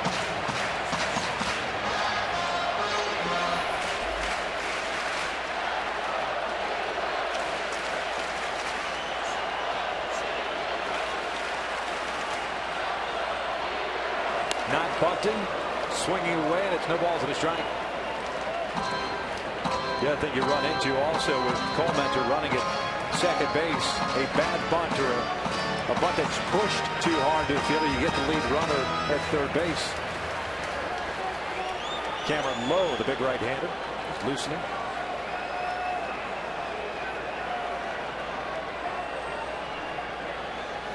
And quite honestly, Victor, on that blue pit by Bloomquist, I think anybody else running probably winds up on third base. Colementor was trying to play it station to station, make sure that he didn't run into an out. So he only made it as far as second base.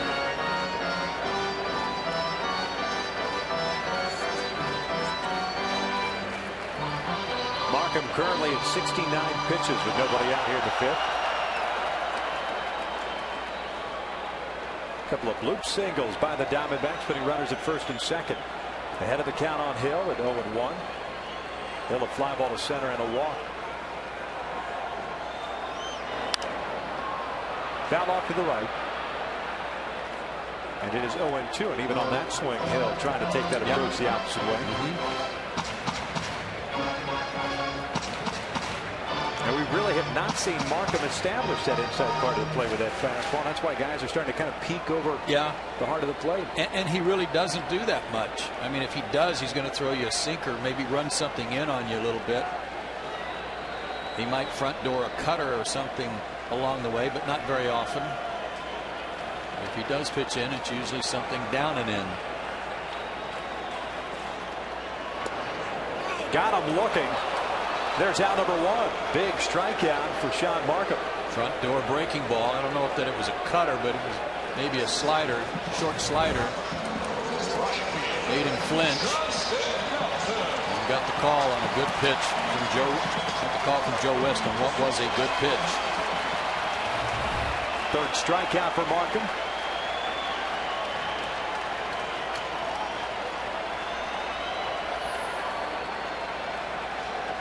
Now to face Justin Upton. Grounded to short in the 1st, drew a walk in the 3rd. And was thrown out at the plate for the 2nd out in that 3rd inning. And a heads-up play by Ricky Weeks. Montero trying to advance on a ball in the dirt. Lucroy threw down to 2nd, and Weeks never applied the tag as he saw Upton breaking from 3rd. Easily thrown out.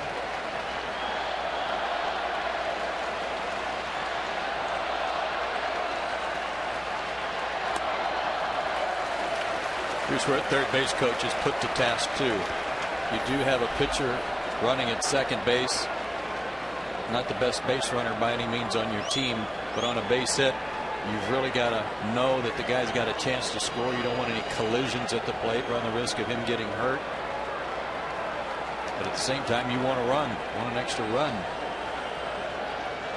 Swing and a miss, just pulled off that pitch, and it's 1-1. He didn't pull off that one in Milwaukee. No.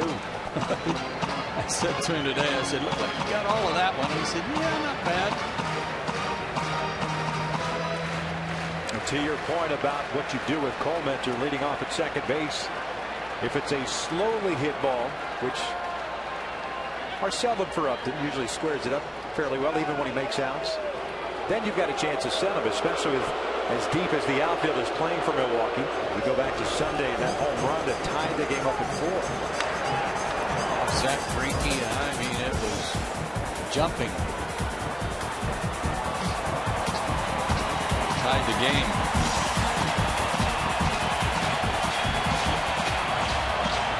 Just to finish up that point, if Upton squares one up and hits a one-hopper to the outfield, you're hard pressed. If you're thinking about sending Colementor from second base. Not a very big secondary lead. This one's grounded right back to Markham. Bobbles it for a second. They'll take the out at first. Boy, he had a chance to turn that inning-ending double play, but it popped out of his glove. 2 outs. And he is a terrific defender.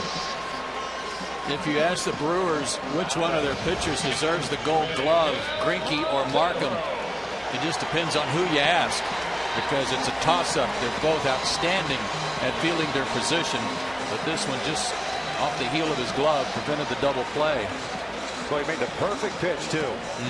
Just took enough off. And Upton out in front, off the end of the back. Kranitz, the pitching coach, is going to come out. First base open. Montero at the plate. Montero already 2 for 2 today against Markham with a double, a single, 2 runs batted in. And hit a home run off of him earlier this season. He came through this big double to drive in the first run of the game, gave the Diamondbacks their first lead of the series, and then plated a 3rd run for the D-backs after a 1-out walk to Aaron Hill. That led to another run. Good hitting tonight from Miguel Montero, who had come in 0 for 8 in the first 2 games. They're going to intentionally walk Montero and rather face Goldschmidt.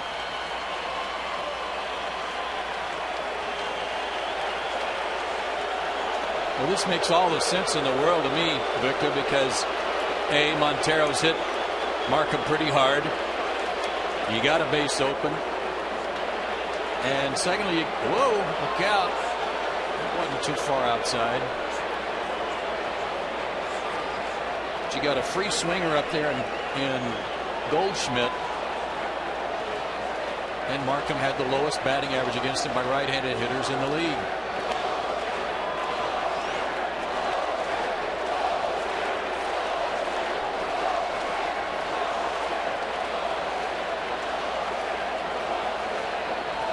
And there's ball 4.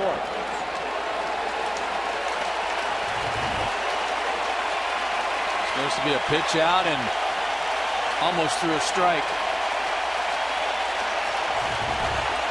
To the bases and loaded for the Diamondbacks with 2 outs here in the 5th.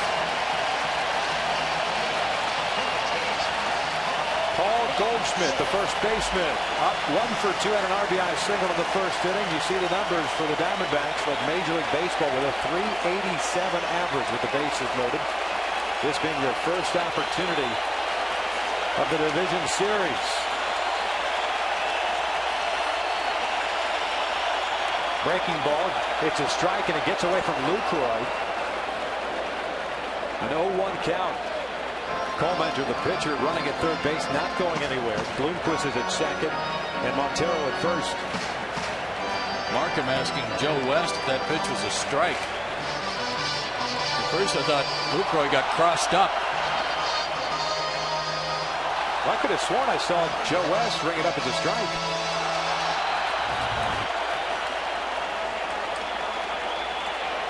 He just boxed it up. Yeah, he did. It is a strike. He did call it a strike. It's an 0-1 count.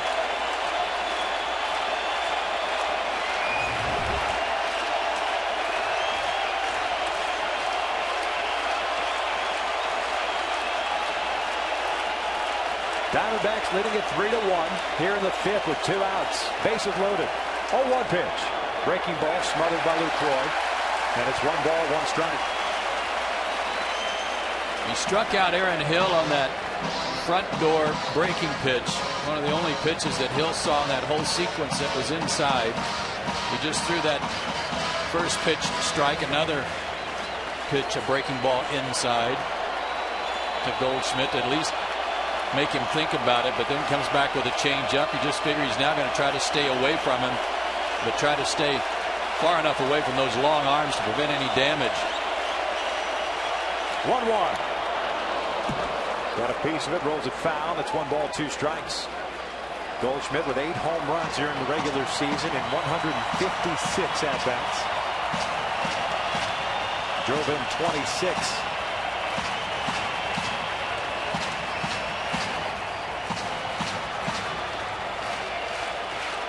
Remember, Goldschmidt went the other way with the base hit, drove in a run in the first inning. Base hit to right field.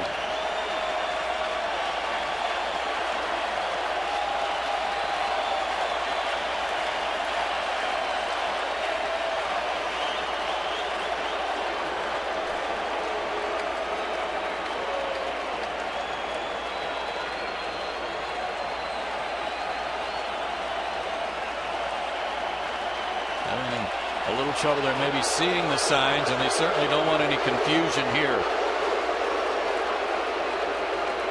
Down by 2. They want to make sure that they're on the same page here, and he doesn't want to cross up his catcher either.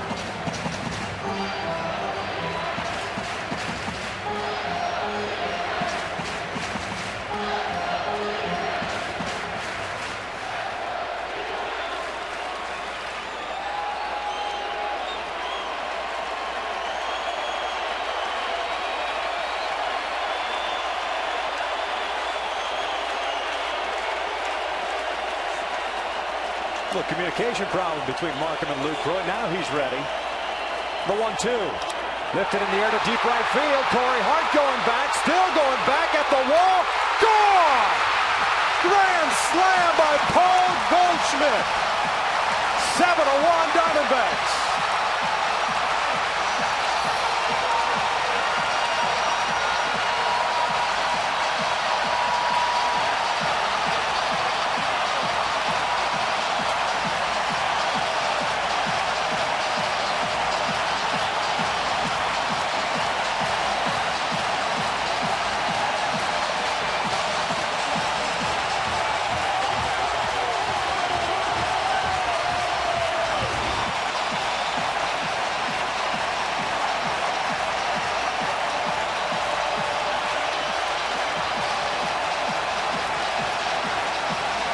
They wanted something in. The confusion over getting together with Lucroy cost them. Lucroy set up inside. That pitch stayed right down the middle. and Markham knew it. You could tell when he threw his glove in the air. Great swing by Goldschmidt again, going the other way.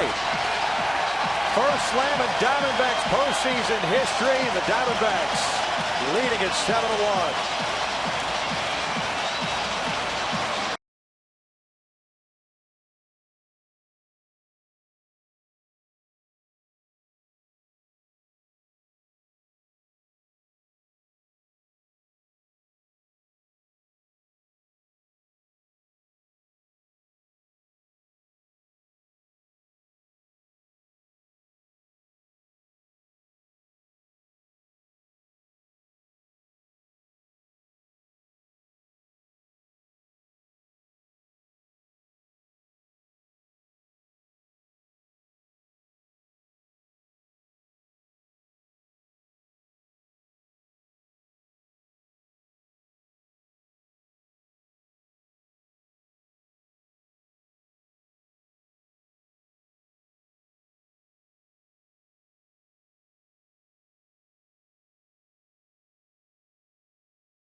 Fastball in on Paul Goldschmidt. Inside out approach. He goes oppo for a grand slam. Don Baylor again trying to get these guys to make sure they didn't try to pull Sean Markham. It's really paid off. Cameron Lowe on in relief.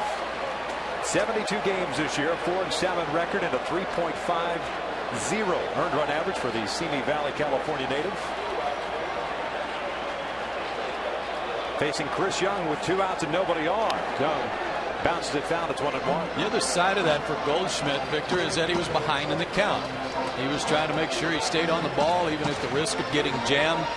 But Markham, for whatever indecision was going on between he and Lucroy, it really cost him. And Goldschmidt got one he could drive.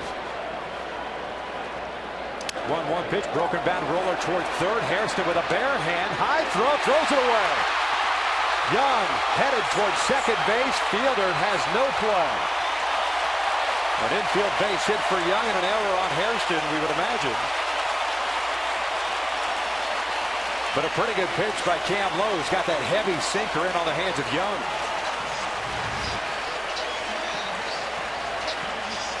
First flaw for the Diamondback, or for the Brewers, with the grand slam and now a throwing error by one of their infielders. It is a hit and an error. Hairston had 11 errors during the regular season between the Nats and Milwaukee. Sorry, Victor, the second error of the series. So man in scoring position for Ryan Roberts. Fastball from Lowe is in for his strike. Roberts tonight 0 for 2. Ground ball to third and a strikeout.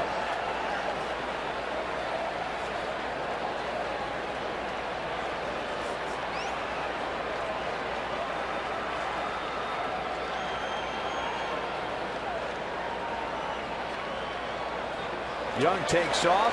No play whatsoever. Stolen base for Young, who had 22 during the regular season. You got a walking lead. Lowe never even really looked at him. And Lucroy wisely didn't even bother.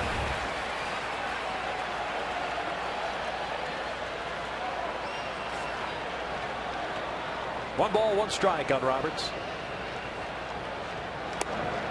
Just off the plate, 2-1. But how big is that missed opportunity by Markham?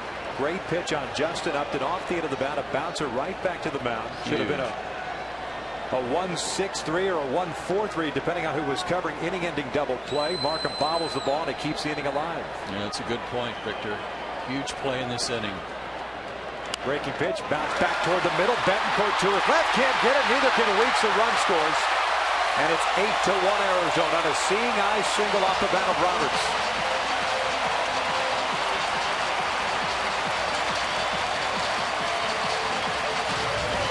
This was amazing. Cameron Lowe's about 6'7", just out of his reach. Betancourt just out of his reach. Weeks dives, he can't get it. Attack on run.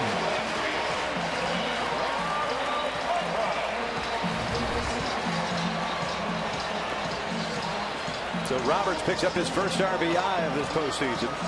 1 for 3 game. And here's Parra, his second RBI. Had the home run over the weekend. Diamondbacks having batted around here in the 5th. Parra bounces one right back to Lowe. This will end the inning, but not before the Diamondbacks send 9 men to the plate. The capper, of course, but not Sean Markham out of the game. The grand slam through 5. It's 8-1 Diamondbacks.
Getting it done with the bases loaded and 2 outs.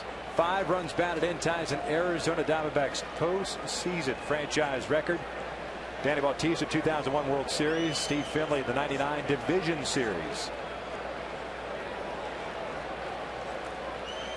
And he was playing 2 days ago on a hunch by his manager.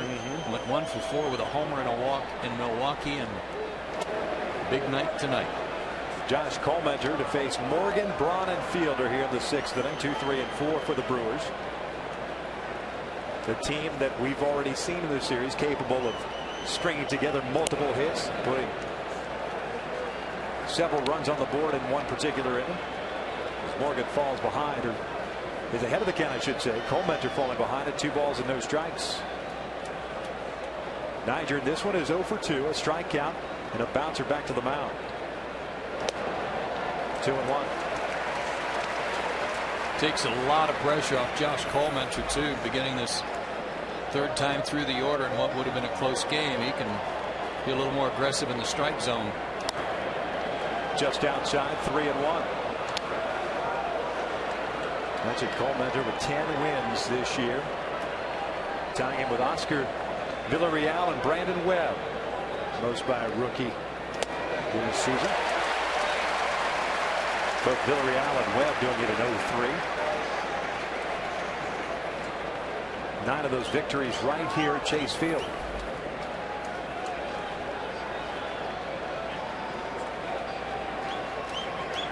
Here's the 3-2. Morgan fouls it off the left.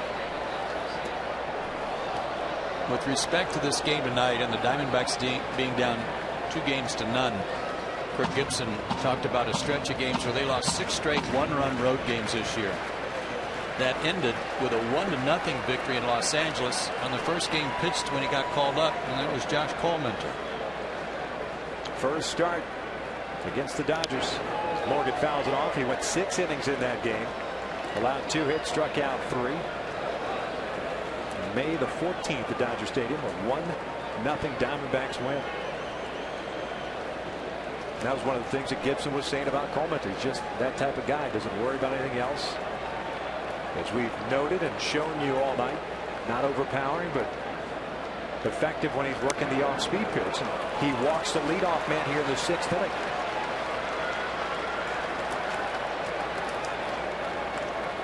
His second walk, his first since the first inning. Kirk Gibson for the last 2 days too, talking to the press about how they're down 2-0 and need 3 straight wins. He said, you know, he looked it up. There were 13 different times this year where the Diamondbacks won as many as 3 games in a row. He said that would be nothing new to us. We can do that.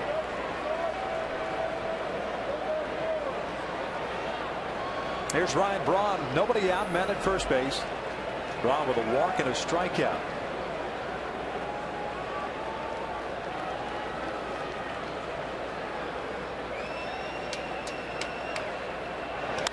Lifts this one in the air toward left center field. Parra and Young. It's Young, the center fielder, making the catch for out number 1. And had Braun reaching for that one. And you like the approach there from Colementer's standpoint. Just because of the fact you're up by 6 runs doesn't mean you're going to sit there and start grooving fastballs to the middle part of this order. Goes off speed first pitch, and Braun looking for that fastball. Had him out in front.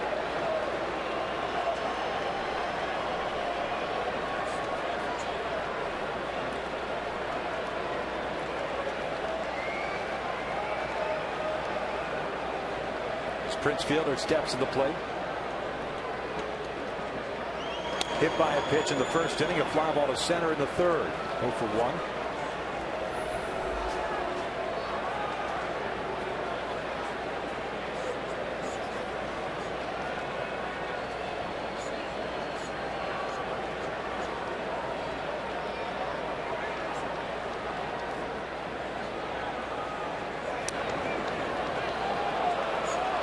Two balls and no strikes. Brad Ziegler up and loosening.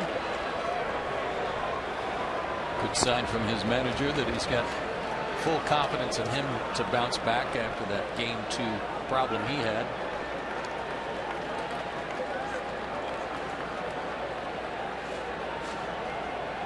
Off speed pitch. Tried to check his swing. Fouls it off. It's 2-1. See, and that was a changeup, 77 miles an hour, and yet Prince didn't pick it up right away and then couldn't get his bat out of the way.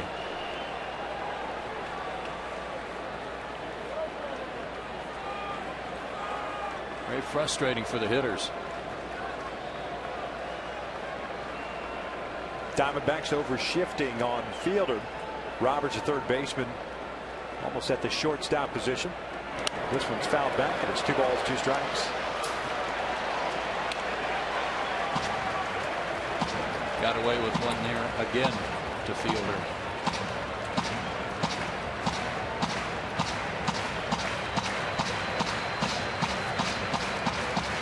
Brewers tonight with 2 hits. A single, a leadoff base hit by Hairston in the second, a leadoff home run by Corey Hart in the third.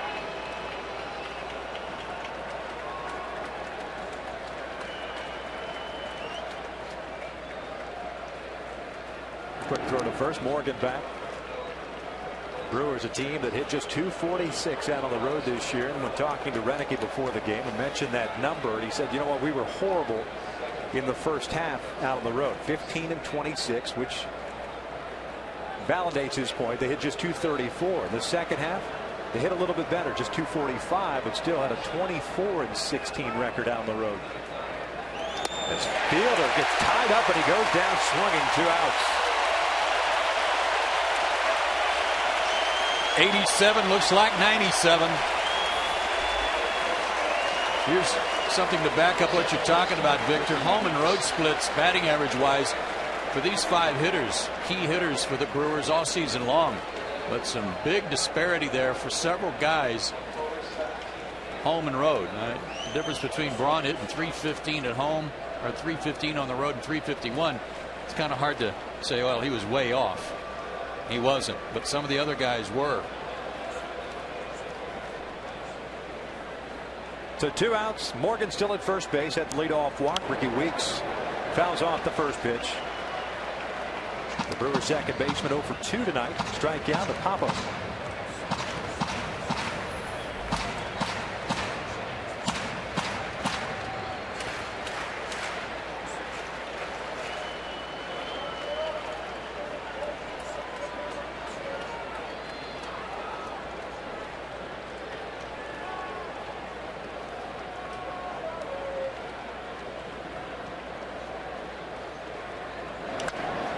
Towering shot out to shallow center field.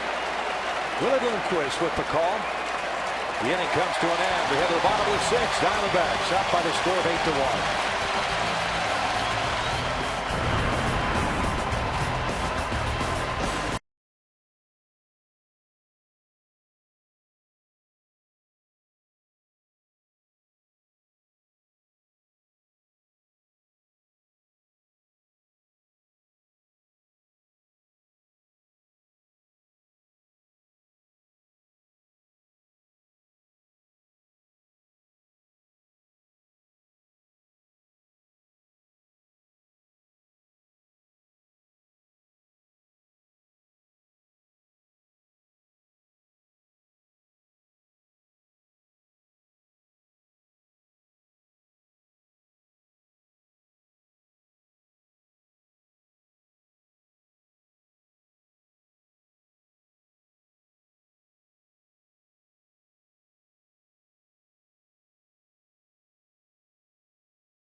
leading it 8-1.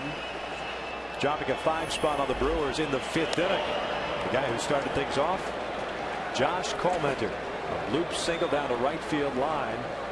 A 1-for-2 night. Leads things off here in the 6th.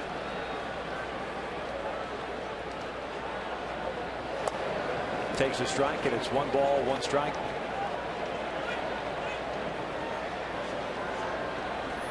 Nice night for the rookie right-hander.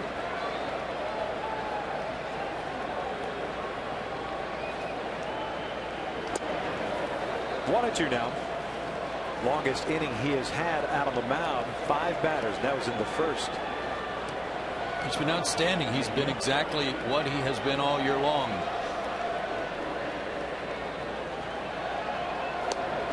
And strikes out swinging for round number 1. Doing it largely with just 2 pitches. Fastball, changeup.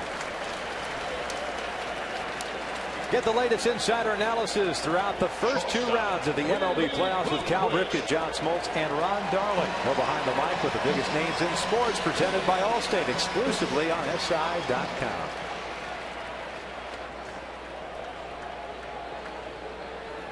Sure, there's a lot of youngsters in Michigan right now running out to the local hardware stores to get some tomahawks. Start flipping them out in the woods. So they could be the next Josh Colmenter as Willie Bloomquist pulls a base hit to left field, his 3rd hit of the game. Yeah, it's not your conventional method of teaching a young man how to throw a baseball, but it certainly worked for Colmenter.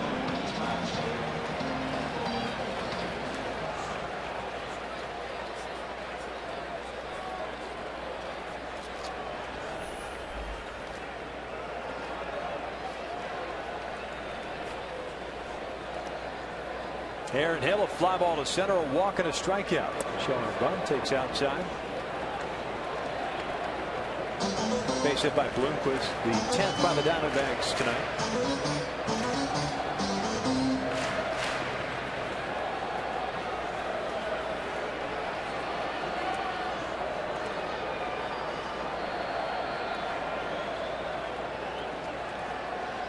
Breaking pitch. Caught the strike zone, evens the count at 1-1. Low for the Brewers, pitching in the 2nd most games this year, just behind John Axford, who pitched in 74. Low at 72.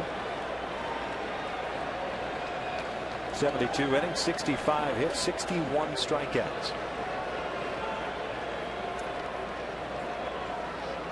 This one bounced toward the hole, backhanded by Bencourt, feeds Weeks for 1, the relay to first in time. Nicely turned double play by Bencourt and Weeks. 6 complete. Arizona still on top.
practitioner of baseball and may not be reproduced or retransmitted in any form, and the accounts and descriptions of this game may not be disseminated without express written consent.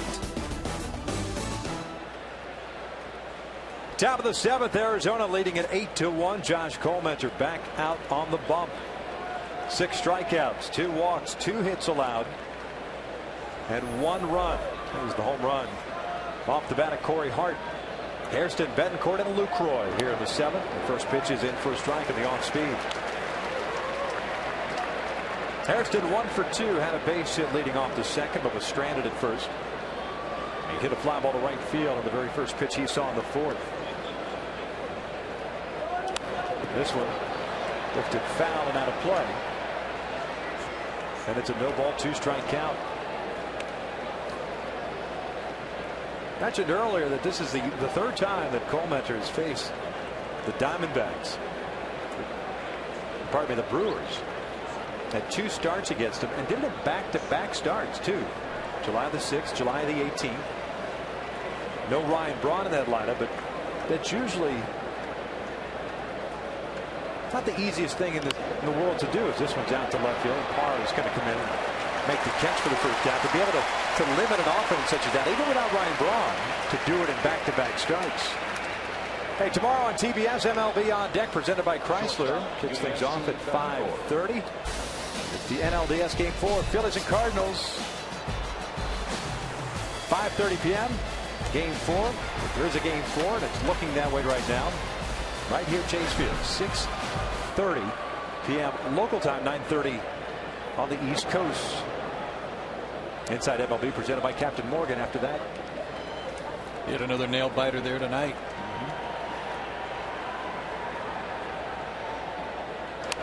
Betancourt pops this one up.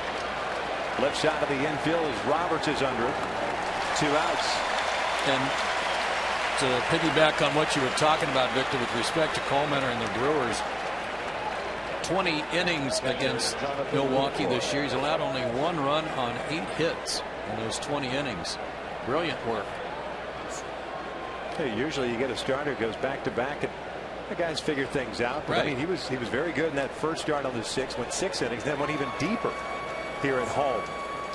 Went 8 innings, giving up 3 hits and 7 strikeouts in that second start.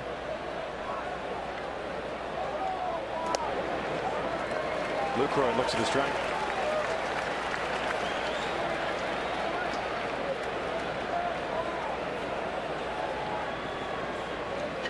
Brewers catchers 0 for 2. A couple of fly balls to left field.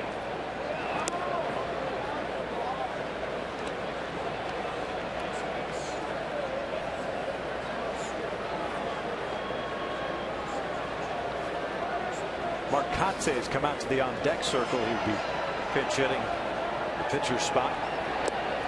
It's a big curveball that misses low, and it's 2-1. Colementer went over 100 pitches in 6 of his last 9 starts, but the high in there was 106, and he's at 92 right now in activity in their bullpen. This one out toward left center field, chasing Chris Young back. Just shy of the track, puts it away. It's a 1-2-3 inning. 7th inning stretch time in Arizona. Diamondbacks in control.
of the 7th, 8-1 Arizona. Paul Goldschmidt, 5 runs batted in, 2 for 3 night. A single and that grand slam with 2 outs in the 5th inning to knock Sean Markham out of this ballgame and opened up this ballgame. At that point was a 3-1 Diamondbacks lead. That home run made it 7-1. They picked up another run in that 5th inning. Taking a look at the left-hander, Chris Narveson takes over for Cameron Lowe. Double switch by Ron Renicky as Narveson will go to the 7th spot in the order. Craig Counsell will take over at shortstop. He'll bat 9th. Narveson was their 5th starter. He moves to the bullpen for the postseason, but had a good year. He was 11-8, 4.45 ERA, 28 starts, just a couple of relief appearances late in the year.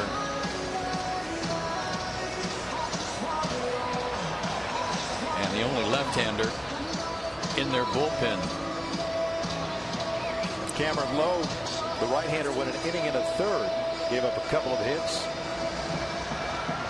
The run that he allowed in that 5th inning was an unearned run, courtesy of the error by Jerry Hairston. Narveson will face 3, 4, and 5 for the Diamondbacks here in the 7th.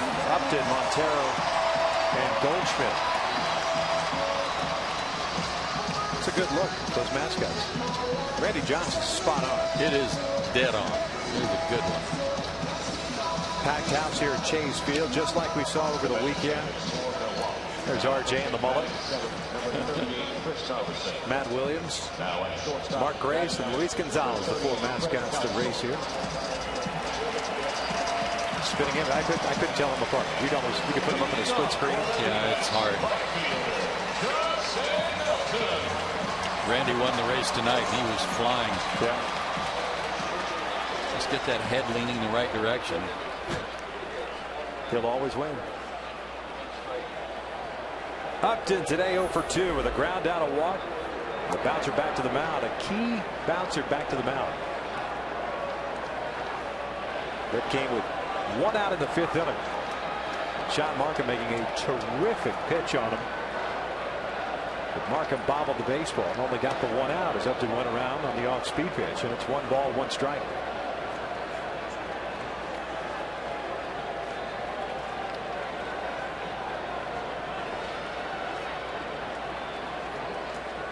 Two for 11 in the series. Montero picked him up today. A couple of hits for him. 2 runs batted in. And this one's fouled back to the screen. And it's 1-2. Let's go back to that 5th inning. 1st and 2nd and 1 out. The bobble right there. The only out they get is Upton at first base, but it set up the intentional walk to Montero, opting to face Goldschmidt. And with 2 strikes, Goldschmidt did what he did. A grand slam. Swing and a miss. Upton goes down swinging. Good off-speed pitch from Narveson. There's out number 1.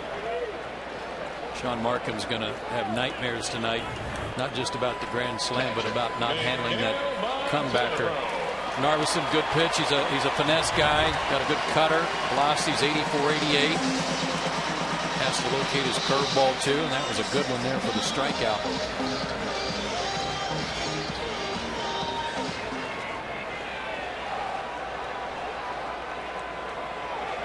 Here's Montero. Swinging first pitch, fouls it off to the left, and it's no balls and a strike. The Diamondbacks catcher with a double and an RBI in the 1st inning. They put Arizona up 1-0. Goldschmidt followed with an RBI single. Diamondbacks taking their first lead of the series.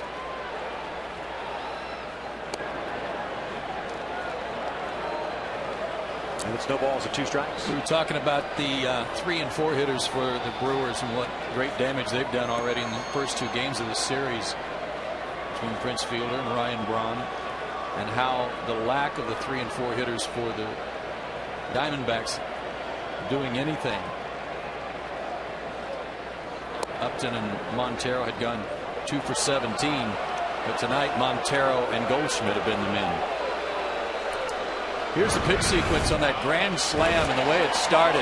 Breaking ball that was called a strike, got away from Lucroy.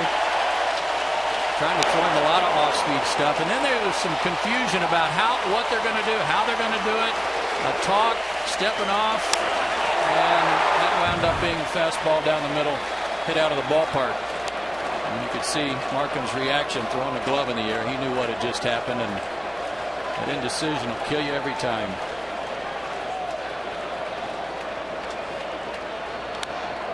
Fouls this one at the plate. It's no balls and 2 strikes. Let's go down to Sam Ryan and has a little bit more on Paul Goldschmidt. Yeah, guys, they are on their feet for him here. They've been waiting for Paul Goldschmidt all season long. The 24-year-old, a late season call-up. August 1st, he made his debut with the Diamondbacks, homered the very next day. 8 on the season. He's been exciting the fans here ever since. Back to you. Thanks a lot, Sam. Second rookie since 1998 that has slam in postseason action. Ricky Leday. The Yankees did it against the Red Sox in '99. 1-2, fouled off to the right. It's pretty obvious he's got home run power to any part of the ballpark, as we've seen tonight. His home run in Milwaukee was to the opposite field, and that home run that Sam was just talking about was a home run off Tim Lincecum that he hit almost to the glove at AT&T Park in left field in San Francisco. 1-2, line down the right field line. This one tailing foul. Goldschmidt heads back to the play with a 1-ball, 2-strike count. A little Steve bye-bye Balboni in him. Maybe a little bit of that. He's so strong, and I like what we've seen tonight and how even on that swing behind in the count, he kind of shortens up a little bit. At least he's thinking middle of the plate away. Off speed, got up swinging. Narvason comes in and strikes out the side. 7 complete. Arizona still up.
Of Conan and all your favorite TBS shows wherever you want. Download the free TBS app at TBS.com. Top of the 8th inning, 8-1 Arizona. David Hernandez takes over on the mound for Josh Palmetta. And the applause you're hearing is for Craig Counsell, the former Arizona Diamondback, who gets his first plate appearance of this postseason. What a nice welcome. Member of the world champion Diamondbacks in 2001. Also on a world championship team in Florida. A very tough offensive season for Craig Counsell, 178 average, playing in 107 games for Milwaukee. 4 extra base hits. And asked him during batting practice before game 1, we were in Milwaukee. I said, do you think is it odd for you playing the Diamondbacks? He said, well, not right now. I said, when I get to Phoenix, it'll be odd. Well, he's one of the good guys in the game, one of those people you pull for, and you hate to see him struggle like he did this year. One stretch, what was it, 0 for 45 or something like that? With the D-back from 2000 through 2003, came back in 05 and 06.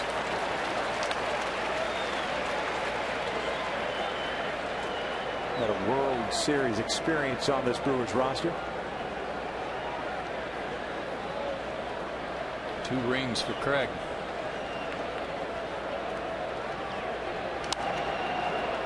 This one lifted, fouling out of play along the third base line. John McDonald takes over at shortstop. He will bat in the 9th spot of the order for Kirk Gibson, as Hernandez, the reliever, takes over the leadoff spot in the double switch. Hernandez, a big part of that improvement in their bullpen, securing the 8th inning and setting up J.J. Putz. But even when Putz was on the DL, saved a bunch of games. He was the closer. And Counsell gets into one to deep right field. Upton going back, and on the track will make the catch. First out here in the 8th. Craig just getting underneath that one. And it's nice to see the Diamondbacks faithful behind the Brewers dugout. And then he's standing and recognizing the effort that Craig gave for them several seasons here in Arizona.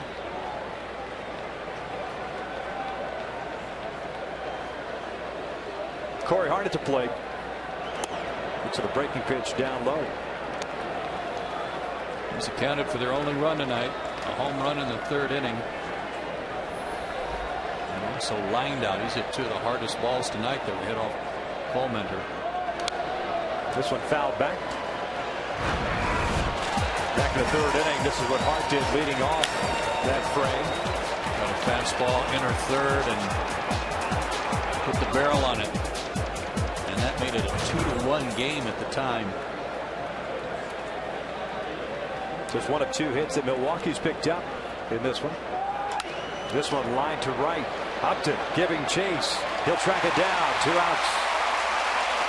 Josh Coleman, who got the start for the Arizona Diamondbacks with 7 innings, struck out 6, walked 2, gave up a run on 2 hits, including that home run to Hart. Couldn't have asked for anything more from him, really. I mean, in terms of what the Diamondbacks needed. And Kirk Gibson told us before the game that, yes, Joe Saunders could have pitched tonight. He's been nursing a sore hand, but he could have gone tonight. And they just felt better about having Coleman to pitch, and he just did a whale of a job. Joe Saunders scheduled to go up against Randy Wolf. The battle of lefties tomorrow, game 4. Assuming there's a game 4. Assuming it finishes up this way. Correct.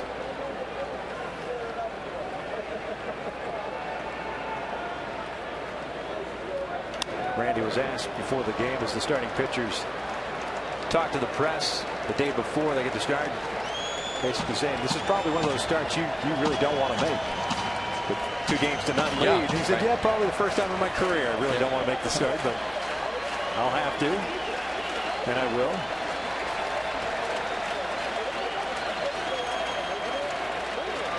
Upstairs, 1 ball, 2 strikes on Nyjer Morgan. 13-game winner in Randy Wolf, 12-game winner in Joe Saunders. If needed.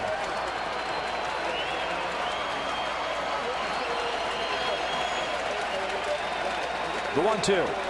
Upstairs again. 2 balls, 2 strikes. Nyjer Morgan tonight 0 for 2 with a strikeout and a comebacker to the mound. He's also walked.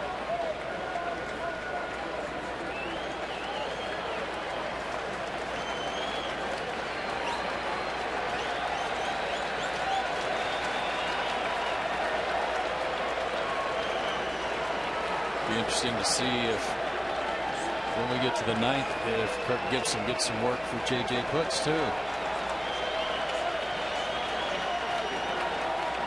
Breaking pitch got him swinging. Down goes Morgan. A 1-2-3 inning for David Hernandez as we head to the bottom of the 8th. Diamondbacks in control.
I remind you to catch all the action of the 2011 Major League Baseball Division Series on TBS. Join the postseason debate at MLBFancave.com and follow the action on Twitter with the hashtag postseason. Legends are born in October.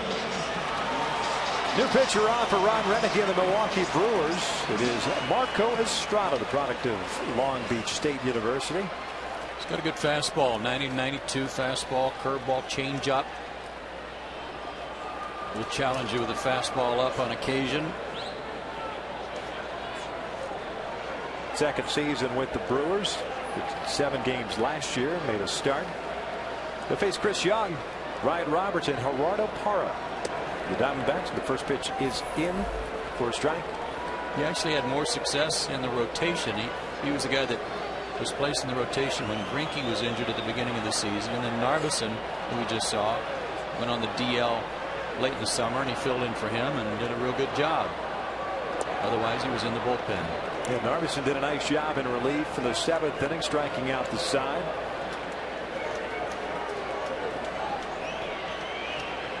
Estrada this year, 43 games, had 7 starts, a 4-8 record, net 4.08 earned run average as the off-speed pitch is down low. Young, the center fielder, a 1-for-3 game.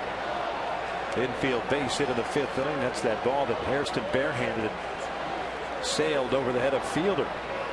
And Young eventually came around to score the unearned run, the 5th run of that 5th inning. 2-2.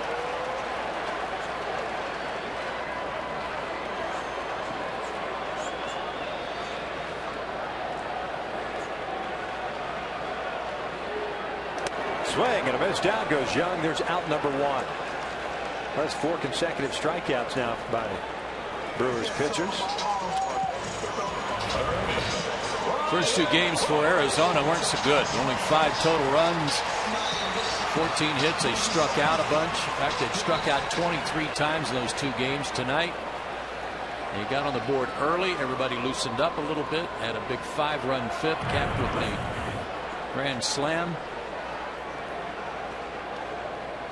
It's just amazing, Victor, what some early runs does for a team, especially one that had as much pressure on them tonight as the Snakes did. Took some pressure off of Cole Mentor, who threw one heck of a game. 7 innings, 1 run. Roberts lets that pitch go, and it's upstairs. 2 balls and no strikes. And Kirk Gibson told us before the game, one of the things he said to his team yesterday during the workout was, we kept talking about opportunity. So, you know, we're down 0-2, but we're not dead. You know, we're still alive, and we got an opportunity to do something here. And now we're back in front of our home folks in a ballpark we're comfortable in, where we've had success. Take advantage of the opportunity. 3-1. Yeah, and you think of Kirk Gibson, and you reminded of how he played the game coming out of Michigan State as a football player, and a baseball player, and that mentality, but really haven't seen it. At least we haven't seen it personally from a one-on-one interaction standpoint, as Roberts picks up a base hit with 1 out here in the inning. He's a guy that knows how to motivate, knows that what buttons to push on his team, but it seems to be even keel, low key, if you will, which is hard to believe considering the way he played the game. Yeah, you know, the reputation that you know about with Kirk Gibson, very steady.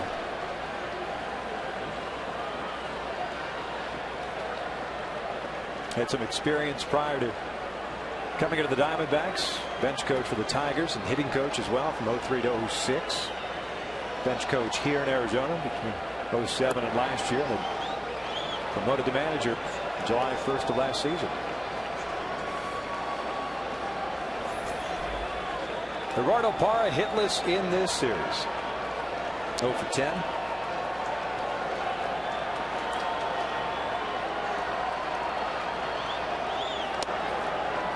And when he was named manager, I don't know about you, Victor, but with the staff they had put together, you had Alan Trammell over there who had some managerial experience, and you didn't know if it was going to be on an interim basis or not, and then maybe have a managerial search in the offseason. Had Matt Williams, who had been in this organization for a long time, but it was Kirk Gibson who was named the manager, and I was a little surprised that he was the guy they picked over some of the others, given that he had not managed before, but he's done a whale of a job.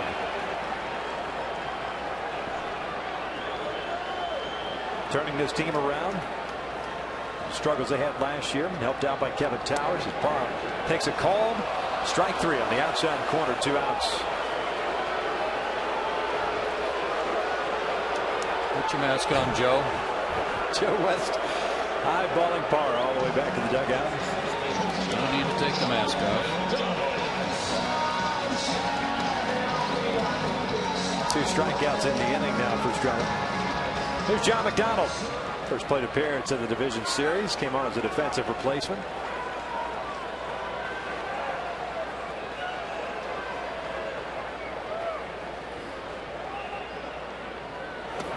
McDonald got into 19 games for the Diamondbacks after the trade from Toronto. Hit 169 with a couple of doubles. Hitting .250 for the Blue Jays in 65 games.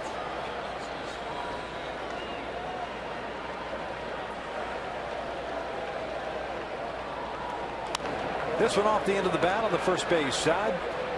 That will end the inning. We head to the 9th, with Arizona leading at 8-1.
Inside MLB, presented by Captain Morgan. Matt Weiner, Cal Ripken, Dennis Eckersley, and Boomer David Wells will bring you highlights and analysis from today's games. Quadruple header today. A lot of action. Texas advancing to the American League Championship Series, defeating the Tampa Bay Rays 4-3. Philadelphia up 2-1 on St. Louis. The Yankees and Tigers headed back to New York. That series tied for 2. Well, here's a guy, Dennis Eckersley, enjoys watching pitch. I know this guy can bring it. He's got a good split and a slider. Had a great season this year for the Diamondbacks. Again, part of that improved bullpen. They'll face Braun, Fielder, in the weeks here in the ninth. Getting some work in. First action that he has seen in this series. Native of Trenton, Michigan. 34 years of age. Swing and a miss. It is 0-2. The split finger pitch kind of tumbles and turns over almost like a breaking ball, but it's thrown hard. His fastball in the low to mid 90s. And again mixes in the slider too. Braun fouls the fastball straight back. And it's still a no balls and 2 strikes. Puts setting a new career high with those 45 saves this year, surpassing the 40 he had for the Mariners in 2007. Signed by the Diamondbacks in the offseason to a 2-year deal with an option year. One of the pickups of the offseason last year. 1-2. A lot of teams shied away because of arm injuries in the past couple of years, but stayed healthy for the most part. Did spend a little time on the DL, but not long, just 1 2-week stint. Too shy of the team record in saves held by Jose Valverde. Outside, 2 balls, 2 strikes. And I asked Kevin about it the other day about the revamped bullpen, and specifically about J.J. Putz. I said, how did you get him to sign just a 2-year deal? If you recall, last offseason, the market for relievers basically established by Joaquin Benoit when he signed with the Tigers to a 3-year deal. And all of a sudden it was the domino effect of 3-year deals for relievers. This one's bounced to the right side. Hill to his left has it. There's out number 1. But Kevin said J.J. wanted to close, and we told him that if he signed here, he was going to close. It wasn't going to be come into spring training and we'll see what happens. We guarantee you're going to close, and that's why he ended up getting him at a 2-year deal with that option, and it certainly has paid off dividends for the Diamondbacks. Well, remember, that's on the heels of the deal he signed with the Mets, where he was brought in with K-Rod to go in there and really be a force at the end of their bullpen, but used as a setup guy. And as you just pointed out, that was not where he wanted to be in terms of how he was used out of the bullpen. Pitching out of the pen all of last year for the Chicago White Sox as Prince Fielder looks at his strike.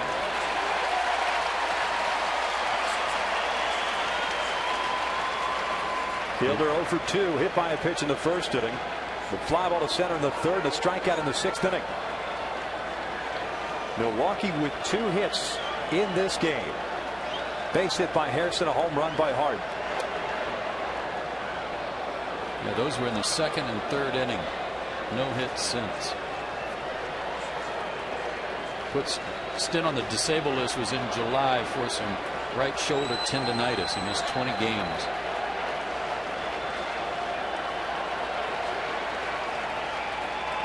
Outside, 2 balls and a strike. Josh Coleman entered for 7 innings, 1 run. David Hernandez for 1 inning, 1 strikeout and no runs, and now Putz trying to close it out.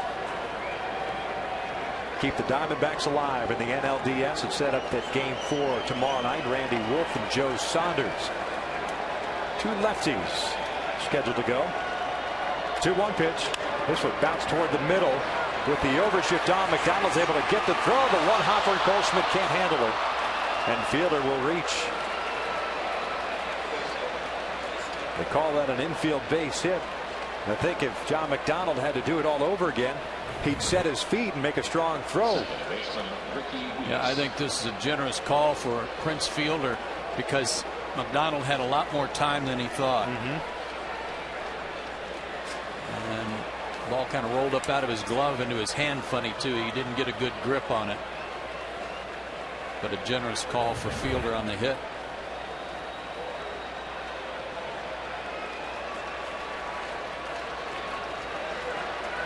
First base runner for Milwaukee since the leadoff walk by Nyjer Morgan in the 6th inning. Ricky Weeks at the plate, an 0-for-3 game, a strikeout, a couple of pop-ups. The first pitch is down and away.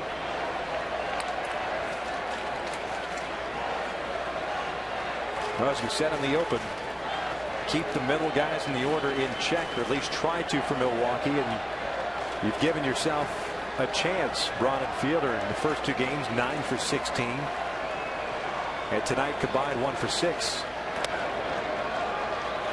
Well, that was another key part of the ball game early on, Victor, because they both reached the 2 out in the first inning. Braun on a walk, Fielder hit by a pitch, and then Coleman came back to strike out Ricky Weeks to end the inning.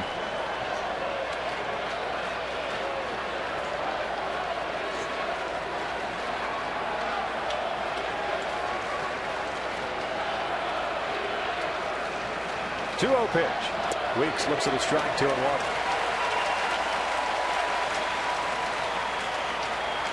A sellout crowd here at Chase Field, 48,312.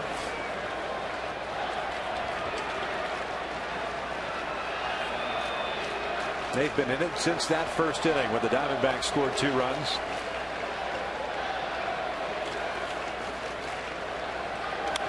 Foul back, and it's 2-2. Great to see this place full, and you're right, they have been on fire tonight.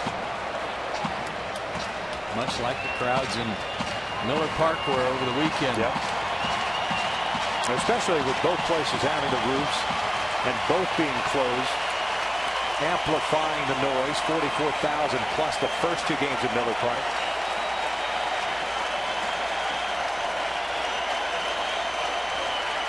Diamondbacks winners of 51 games here at home this year. Here's the 2-2. Just off the plate. Full count.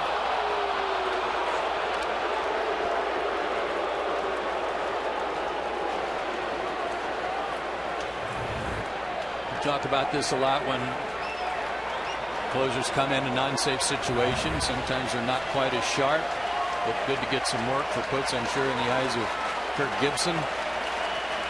Knock a little rust off.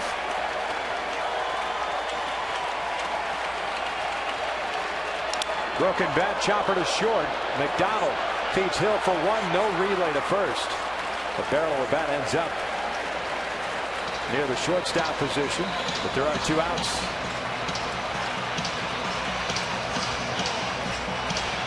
There are pieces of bat flying everywhere.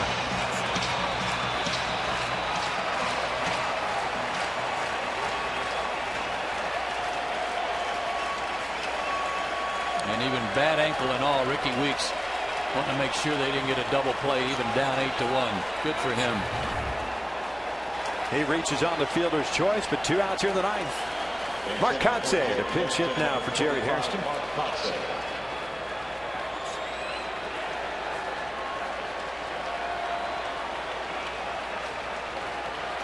Kotsay hit .270 on the year, 3 home runs, 31 runs batted in. 12 for 41 as a pinch hitter with 8 RBIs.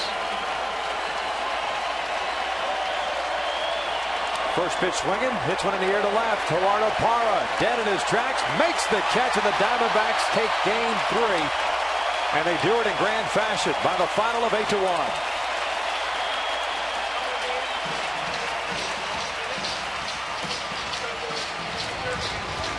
Josh Coleman goes 7 innings in picking up the victory in a must-win situation. And Paul Goldschmidt, have yourself a game. 5 runs batted in, and the big one being that grand slam in the 5th. He set the tone early with those 2 runs in the first inning. Clutch 2-out hitting by Montero and Goldschmidt in that inning really helped the offense loosen up and get on track.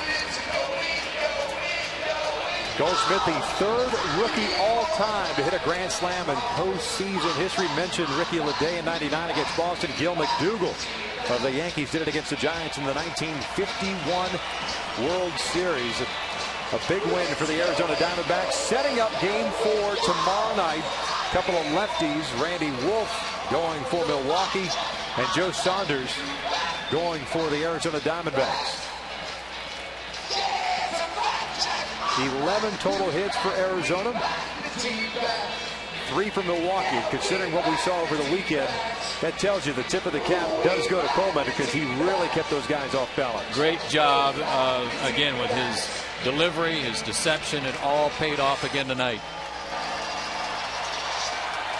Mentioned Goldschmidt with that big grand slam. The 5 runs batted in. He's down on the field with our own Sam Ryan. Sam? Paul Goldschmidt, just the third rookie in baseball history to hit a grand slam in the postseason. How exciting does that sound to you? I mean, obviously it was an exciting game, and glad we get the win right here. Sean Markham, you had the bases loaded against him. What did you see on that pitch? I mean, he threw a fastball. I'm sure he missed his spot. I don't know if he was trying to go in and out, but it ended up pretty much down the middle, and luckily was able to get enough of it to get out of here. Another rookie coming through today, Josh Colementor on the mound, pitching lights out once again, really limiting their bats. We saw him on the mound. What was he like in the dugout? I mean, it was fun to watch. He's up there throwing strikes, having quick innings, and he's been doing that all year for us, so it was nice to see. Congratulations. Thank you. Back to you. Thanks a lot, Sam. And it was a very nice game for the youngster. Kirk Gibson played the hunch on Sunday, got the home run in that game in the losing cause. But I tell you what, it's paying dividends. It looks like they're going to ride Goldschmidt until this thing ends. Well, yeah, that was the good call. And for Milwaukee, it's a loss that they could absorb.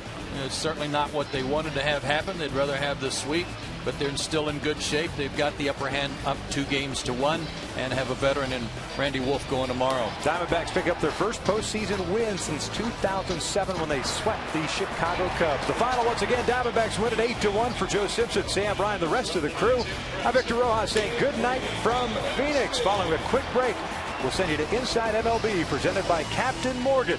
Remember to drink responsibly.